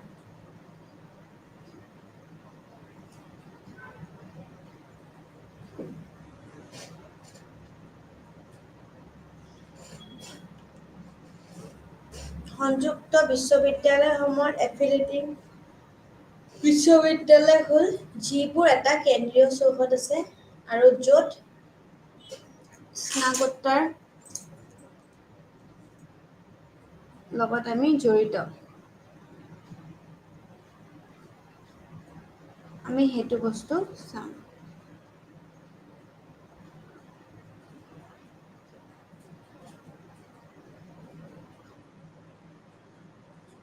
তো সেইটোৱে যে স্নাতকোত্তৰ শিক্ষা প্ৰদান কৰা গৱেষণা কৰা বিশ্ববিদ্যালয়ৰ সৈতে কেইবাখনো কলেজ আছে যিবোৰ বিশ্ববিদ্যালয়ৰ অধিকাৰৰ ওপৰত নিৰ্ভৰ কৰি বিভিন্ন ভৌগোলিক স্থানত অৱস্থিত হ'ব পাৰে বুলি কয়। ঠিক তেনেকৈ মহাবিদ্যালয়সমূহক বেছিভাৱে স্নাতক কাৰ্যসূচী আগবঢ়ায় যদিও নিৰ্বাচিত বিষয়সমূহৰ স্নাতকোত্তৰ শ্ৰেণীসমূহত অনুষ্ঠিত হ'ব পাৰে তাৰ কৰাটো অনুমতি দিব পাৰে। ভাৰতীয় বিশ্ববিদ্যালয় বহুতো আছে যিবোৰ এফিলিয়েটিং প্ৰকাৰ কলিকতা, মুম্বাই, ওচমানিয়া আৰু বেংগালুৰুৰ দৰে ডাঙৰ কেইটাও অধিক সংযুক্ত কলেজ আছে।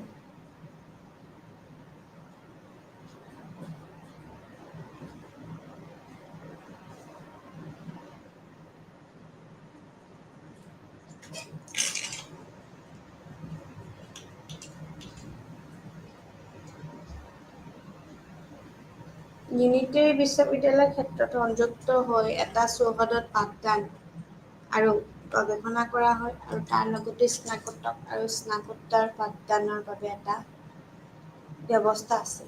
ঠিক আছে? আৰু সেই ব্যৱস্থাৰ লগতে আমি জড়িত।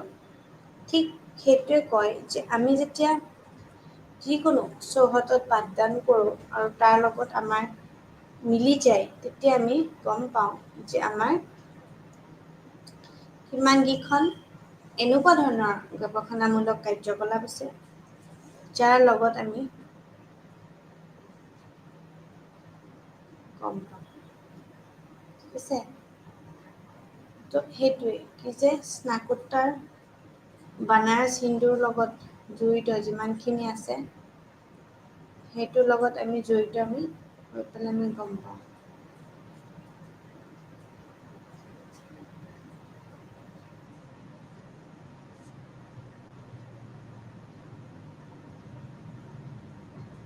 ঠিক তেনেকৈ হিন্দু বিশ্ববিদ্যালয়ৰ লগত জড়িত আমি বহুতখিনি কথা গম পাওঁ। ঠিক আছে?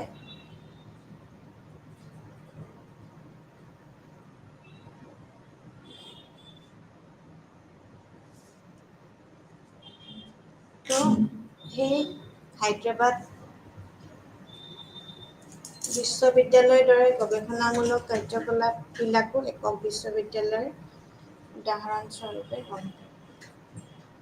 সংযুক্ত বিশ্ববিদ্যালয়সমূহৰ এফিলিয়েটিং বিশ্ববিদ্যালয়সমূহ হ'ল যিবোৰৰ এটা কেন্দ্ৰীয় চৌহদ আছে য'ত স্নাতকোত্তৰ শিক্ষা প্ৰদান কৰা আৰু গৱেষণা কৰা হয়।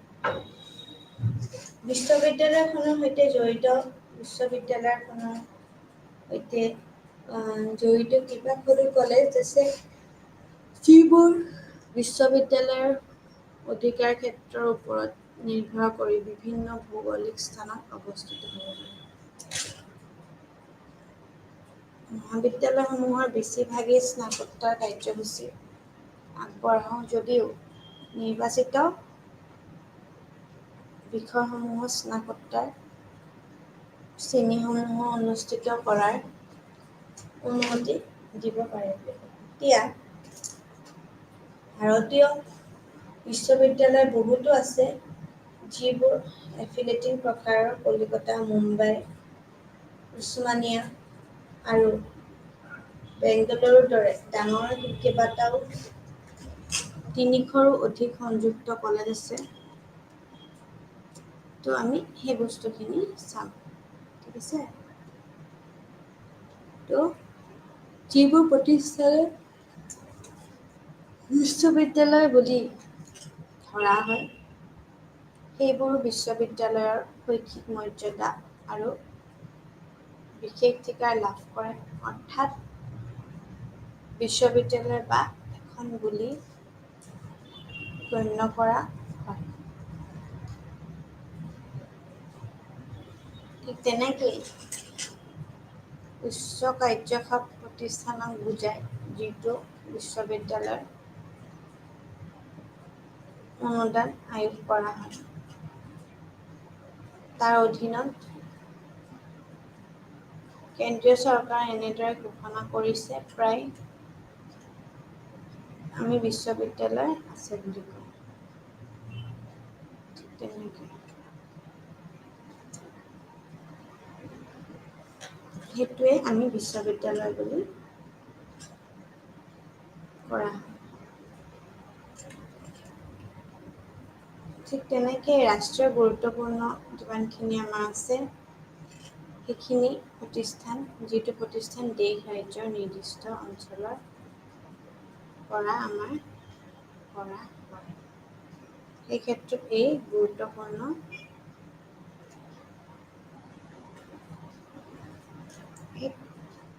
খেলুৱৈ সেয়া এতিয়া প্ৰতিষ্ঠানক ৰাষ্ট্ৰীয় গুৰুত্বপূৰ্ণ প্ৰতিষ্ঠানৰ মৰ্যাদা প্ৰদান কৰা বা তাৰ লগত আমি যেতিয়া তাৰ ওপৰত বা তাৰ ভিতৰত আমি যেতিয়া এখন প্ৰধান ৰাজহুৱা উচ্চ শিক্ষানুষ্ঠানত প্ৰদান কৰা হ'ব পাৰে সেই মৰ্যাদা তেতিয়া আমি তাতে চিনি পাওঁ। এতিয়া মানৱ সম্পদ উদ্যয়ন মন্ত্ৰালয় MHRD যে আছে তাৰ মতে বিশ্ববিদ্যালয়সমূহৰ বাহিৰেও অন্যান্য উচ্চ শিক্ষা প্ৰতিষ্ঠান যিটো নিৰ্দিষ্ট আমাৰ অধ্যয়ন কৰিলে আমি জানিবলৈ পাওঁ। ঠিক তেনেকে আমি চাওঁ যে আমাৰ যিমানখিনি শিক্ষাৰ প্ৰতিষ্ঠান আছে সেইখিনিৰ লগত আমাৰ অধ্যয়নৰ ক্ষেত্ৰত অতি উচ্চ মানদণ্ডৰ কাম কৰা কেন্দ্ৰীয় চৰকাৰৰ বিশ্ববিদ্যালয় অনুদানৰ আয়োগ পৰামৰ্শ ওপৰত ঘোষণা কৰিব পাৰে। যিটো প্ৰতিষ্ঠান বিশ্ববিদ্যালয়ৰ বিভাজন হয়। ঠিক তেনেকে চাওঁ যে ব্যক্তিগত বিশ্ববিদ্যালয় যিবিলাক ডিগ্ৰী প্ৰদান কৰিব পাৰে যদিও ইয়াত অফ কেম্পাছ সংযুক্ত মহাবিদ্যালয় থকাৰ অনুমতি দিয়া হোৱা নাই। এতিয়া ব্যক্তিগত বিশ্ববিদ্যালয়ৰ যিমানখিনি পাঠ্যক্ৰম আছে এইখিনি আমি তাহানিও পৰীক্ষাৰ পদ্ধতি লেব আদি বিষয়ত UGC নিৰ্দেশনা পূৰণ কৰিব লাগিব। তেওঁলোকৰ কাৰ্যকলাপ সম্পন্ন অধীনত নাই। প্ৰায় ৩০০খন ব্যক্তিগত বিশ্ববিদ্যালয় আছে বুলি কোৱা যায়। ব্যক্তিগত বিশ্ববিদ্যালয়ৰ নামটোৱে কোৱাৰ দৰে যিখন বিশ্ববিদ্যালয় চলাই থাকে, যিটো এটা ট্ৰাষ্ট আছে, এটা কোম্পানী সমাজৰ আন কথাত ক'বলৈ গ'লে এটা ব্যক্তিগত সংস্থাৰ দ্বাৰা আৰু বেচৰকাৰী বা ব্যক্তিগত সত্তাৰ পৰা ধন লাভ কৰে সেইবোৰকো ব্যক্তিগত বিশ্ববিদ্যালয় বুলি কোৱা হয়।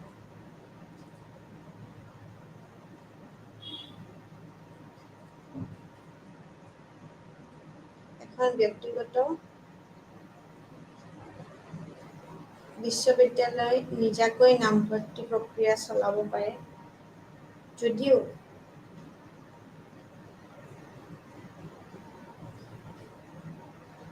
UGC নিৰ্ধাৰিত নিয়ম মানি চলিবই লাগিব।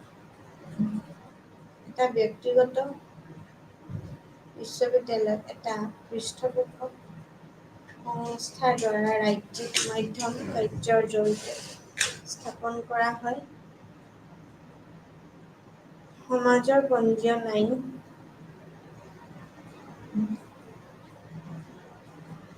অধীনত বা কোম্পানী আইন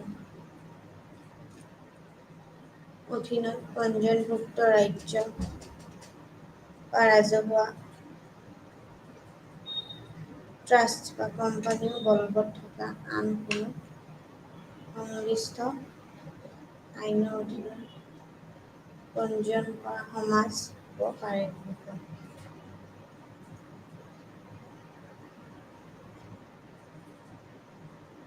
এতিয়া পঞ্জীয়ন কৰা সমাজ বা ব্যক্তিগত বিশ্ববিদ্যালয়ত ডিগ্ৰী প্ৰদান কৰিব যদিও পাৰে, ইয়াত কোনো ধৰণৰ অফ কেম্পাছ সংযুক্ত মহাবিদ্যালয় থকা অনুমতি দিয়া হোৱা নাই।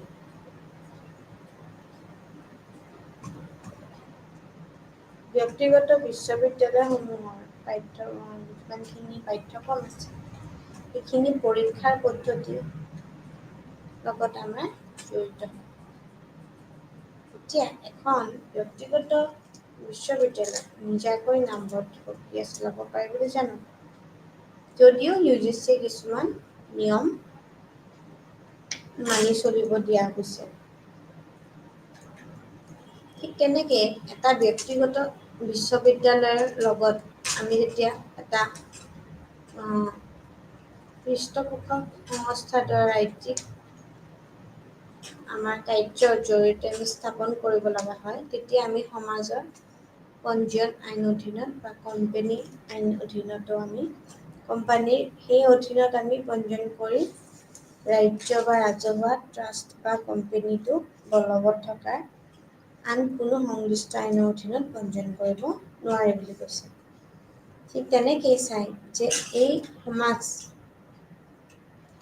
লগতে আমাৰ বিভিন্ন ধৰণৰ এতিয়া ৰাজ্যৰ প্ৰায় 400খন বিশ্ববিদ্যালয় আছে, মানে ষ্টেটত আছে। এতিয়া ৰাজ্যিক বিশ্ববিদ্যালয়সমূহৰ বেছিভাগ সংযুক্ত বিশ্ববিদ্যালয়, কাৰণ তেওঁলোকক বৃহৎ সংখ্যক সংযুক্ত মহাবিদ্যালয় অৰ্থাৎ বহুত অতি সৰু চহৰত অৱস্থিত হৈছে প্ৰদান কৰে, যিয়ে সাধাৰণতে স্নাতক পাঠ্যক্ৰমৰ পৰীক্ষাৰ প্ৰদান কৰে বুলি কৈছে। কিন্তু স্নাতকোত্তৰ পাঠ্যক্ৰম প্ৰদান কৰিব পাৰে, আনকি অধিক প্ৰতিষ্ঠিত কলেজসমূহে আনকি PhD সুবিধাও দিব পাৰে। এতিয়া এফিলিয়েটিং ইউনিভাৰ্চিটি অনুমোদনৰ সৈতে আমি যদি চাওঁ কিছুমান শাখাত কাৰ্যসূচী আছে বুলি কৈছে। এতিয়া নৱম পৰ্বতৰ ভিতৰত 9খন বিশ্ববিদ্যালয় অৱশ্যে UGCৰ দায়িত্ব নাই আৰু সেয়েহে নৰ পৰা পৰিকল্পনা বা নন প্লেন অনুদান নাপাব 9খন। কেন্দ্ৰীয় কৃষি বিশ্ববিদ্যালয়, ইম্ফল, মণিপুৰ, ইন্দিৰা গান্ধী ৰাষ্ট্ৰীয় মুক্ত বিশ্ববিদ্যালয়, তাৰ লগত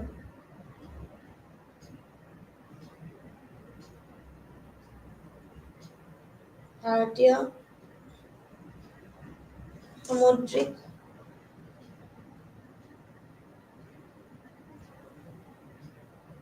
বিশ্ববিদ্যালয় চেন্নাইত আছে, নালন্দা বিশ্ববিদ্যালয় আছে ৰাজগীৰ ডিষ্ট্ৰিক্টত, নালন্দা বিহাৰত,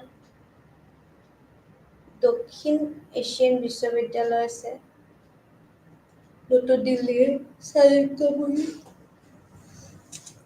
আকবৰ ভৱন আছে কেম্পাছত। ঠিক আছে। ঠিক তেনেকে ৰাজীৱ গান্ধী ৰাষ্ট্ৰীয় বিমান বিশ্ববিদ্যালয় ৰে-বাৰেলী উত্তৰ প্ৰদেশত আছে, ৰাণী লক্ষ্মীবাই কেন্দ্ৰীয় কৃষি বিশ্ববিদ্যালয় আছে ৰাঞ্চীত, ডক্টৰ ৰাজেন্দ্ৰ প্ৰসাদ কেন্দ্ৰীয় কৃষি বিশ্ববিদ্যালয়ত আছে পুছা। ঠিক আছে। তাৰ লগত আমাৰ যিমানখিনি বাৰেলিত উত্তৰ প্ৰদেশ, তাৰ লগত ডক্টৰ ৰাজেন্দ্ৰ প্ৰসাদ কেন্দ্ৰীয় কৃষি বিশ্ববিদ্যালয় আছে, সমষ্টিপুৰ বিহাৰত আছে। তো এই নেশ্যনেল স্পৰ্টছ ইউনিভাৰ্চিটি আছে মণিপুৰত, ঠিক আছে। তো এই বস্তুখিনি আমি কি কৰিব লাগিব, মনত ৰখাটো উচিত হয়। আমি এইখিনি কিন্তু মনত থ'ব লাগিব। তেনেকৈ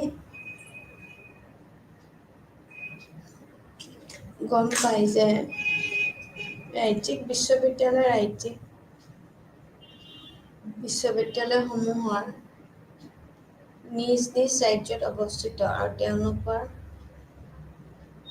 অধিকাৰসমূহৰ ভিতৰত কাম কৰে। ৰাজ্যিক বিশ্ববিদ্যালয় এখন সাধাৰণ ৰাজ্যিক বিধান বা আইনখনে স্থাপন কৰে। ৰাজ্যৰ প্ৰায় 400খন বিশ্ববিদ্যালয় আছে। ৰাজ্যিক বিশ্ববিদ্যালয় বেছিভাগ সংযুক্ত বিশ্ববিদ্যালয়, কাৰণ তেওঁলোকৰ বৃহৎ সংখ্যক আমাৰ যিমানখিনি আছে সেইখিনিৰ লগত মহাবিদ্যালয়ো আছে বুলি কয়। ঠিক তেনেকৈ আমি গম পাওঁ যে আমাৰ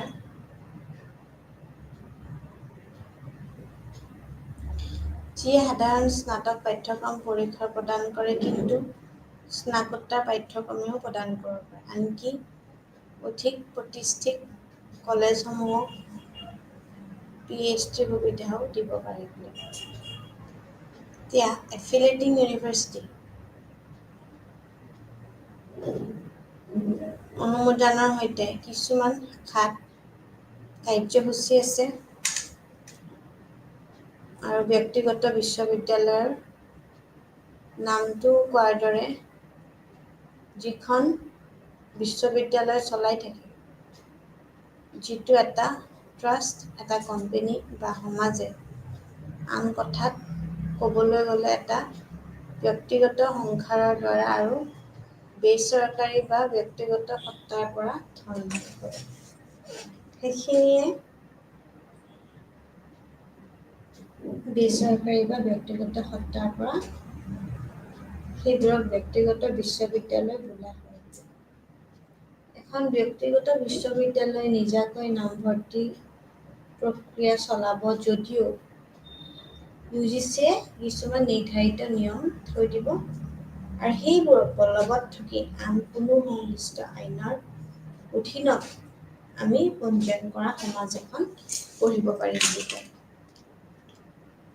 তেনেকৈ ব্যক্তিগত বিশ্ববিদ্যালয়ে ডিগ্ৰী প্ৰদান কৰিব লাগিব, আৰু তাৰ লগতে যদিও ইয়াত অফ কেম্পাছ সংযুক্ত মহাবিদ্যালয় থকাৰ অনুমতি দিয়া হোৱা নাই।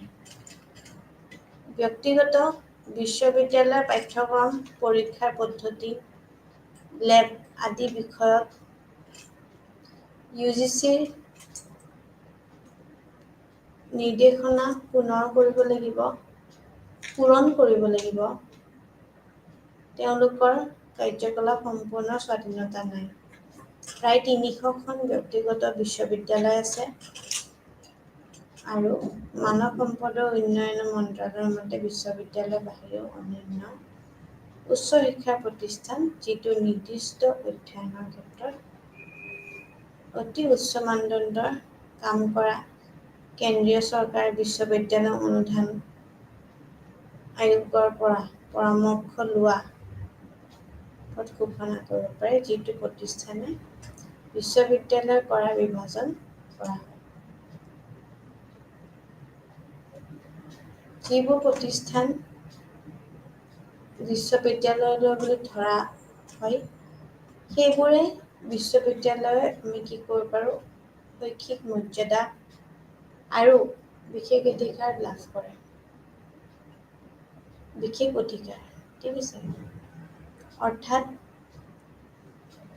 বিশ্ববিদ্যালয় বা এখন বুলি গণ্য কৰা হয়, যিটোৱে উচ্চ কাৰ্যখাত প্ৰতিষ্ঠানক বুজায়, যিটোৱে বিশ্ববিদ্যালয়ৰ অনুদান আয়োগ 3ৰ পৰা অধীনত কেন্দ্ৰীয় চৰকাৰে এনেদৰে ঘোষণা কৰিছে। প্ৰায় বিশ্ববিদ্যালয় আছে বুলিও কোৱা হয়। ৰাষ্ট্ৰীয় গুৰুত্বপূৰ্ণ প্ৰতিষ্ঠান, যিটো প্ৰতিষ্ঠানে আমি কি কৰিব পাৰোঁ, দেশ, ৰাজ্যৰ নিৰ্দিষ্ট অঞ্চলক ভিতৰত আমি উচ্চ দক্ষতা সম্পন্ন কৰ্মী বিকাশৰ ক্ষেত্ৰত এক সম্পূৰ্ণ গুৰুত্ব আগবঢ়াওঁ। প্ৰতিষ্ঠানক ৰাষ্ট্ৰীয় গুৰুত্বপূৰ্ণ প্ৰতিষ্ঠান হিচাপেও কোৱা যায়। বিশেষ স্বীকৃতি আৰু পুঁজি লাভ কৰিব পাৰে। ভাৰতৰ সংসদৰ আইন এখনৰ দ্বাৰা ভাৰতৰ এখন প্ৰধান ৰাজহুৱা উচ্চ শিক্ষানুষ্ঠান প্ৰদান কৰা হ'ব পাৰে সেই মৰ্যাদা দি। সংসদৰ আইন অনুসৰি স্থাপন কৰা আৰু ৰাষ্ট্ৰীয় গুৰুত্বপূৰ্ণ প্ৰতিষ্ঠান হিচাপে ঘোষণা কৰা এটা প্ৰতিষ্ঠান ৰাষ্ট্ৰীয় উন্নয়নৰ বাবে গুৰুত্বপূৰ্ণ। আমি যোনটো পাঠদান কৰোঁ সেই পাঠদানত আমি গৱেষণা কৰিব পাৰোঁ আৰু সেই গ্ৰহণ কৰিবৰ কাৰণেও আমি উদাহৰণসমূহ ইউনিয়ন ইউনিভাৰ্চিটিৰ লগত আমি যোনবোৰ আমাৰ টেকন'লজিজ মানে বিভিন্ন ধৰণৰ যেনেকৈ ইণ্ডিয়ান ইনষ্টিটিউট অফ টেকন'লজি অৰ্থাৎ IITs আছে, তাৰ লগত ইণ্ডিয়ান ইউনিভাৰ্চিটি অফ মেনেজমেণ্ট আছে অৰ্থাৎ IIM আছে, আহমেদাবাদ হ'ব পাৰে বা বিভিন্ন ধৰণৰ য'ত য'ত প্ৰতিষ্ঠিত আছে, বা নেশ্যনেল ইনষ্টিটিউট অফ টেকন'লজি হ'ব পাৰে অৰ্থাৎ NIT। লোকে তেওঁলোকৰ শিক্ষাৰ মানদণ্ড শিক্ষাৰ মানদণ্ডৰ বাবে বিশ্বজুৰি প্ৰশংসা কৰাও হয় বুলি কয়। ঠিক তেনেকৈ বিশ্ববিদ্যালয়সমূহক আমি শ্ৰেণীভুক্ত কৰি দিওঁ। এটা হৈছে আমি ইউনিটাৰী অৰ্থাৎ ইউনিটাৰী বিশ্ববিদ্যালয়ৰ ক্ষেত্ৰত সংযুক্ত থাকে, আৰু এটা চৌহদৰ পাঠদান গৱেষণা কৰা হয় আৰু তাৰ লগত স্নাতক আৰু স্নাতকোত্তৰ পাঠদানৰ বাবে এটা ব্যৱস্থা আছে বুলি কয়। ঠিক তেনেকৈ আমি চাওঁ যে আমাৰ কিমানখিনি ব্যৱস্থিত আছে, আৰু হিন্দু বিশ্ববিদ্যালয় আৰু হায়দৰাবাদ বিশ্ববিদ্যালয়ৰ দৰে গৱেষণামূলক কাৰ্যকলাপবিলাক আমি একক বিশ্ববিদ্যালয়ৰ উদাহৰণস্বৰূপে লওঁ। ঠিক আছে, তো এই বস্তুটো যে আমি সংযুক্ত সীমা কৰি আমি যিমানখিনি এফিলিয়েটিং ইউনিভাৰ্চিটি আছে সেইখিনিৰ লগতো আমি বিভিন্ন ধৰণৰ বিশ্ববিদ্যালয়ৰ আমি হ'ল যিবোৰ এটা কেন্দ্ৰীয় চৌহদত আছে য'ত স্নাতকোত্তৰ শিক্ষা প্ৰদান কৰা আৰু গৱেষণা কৰা হয়।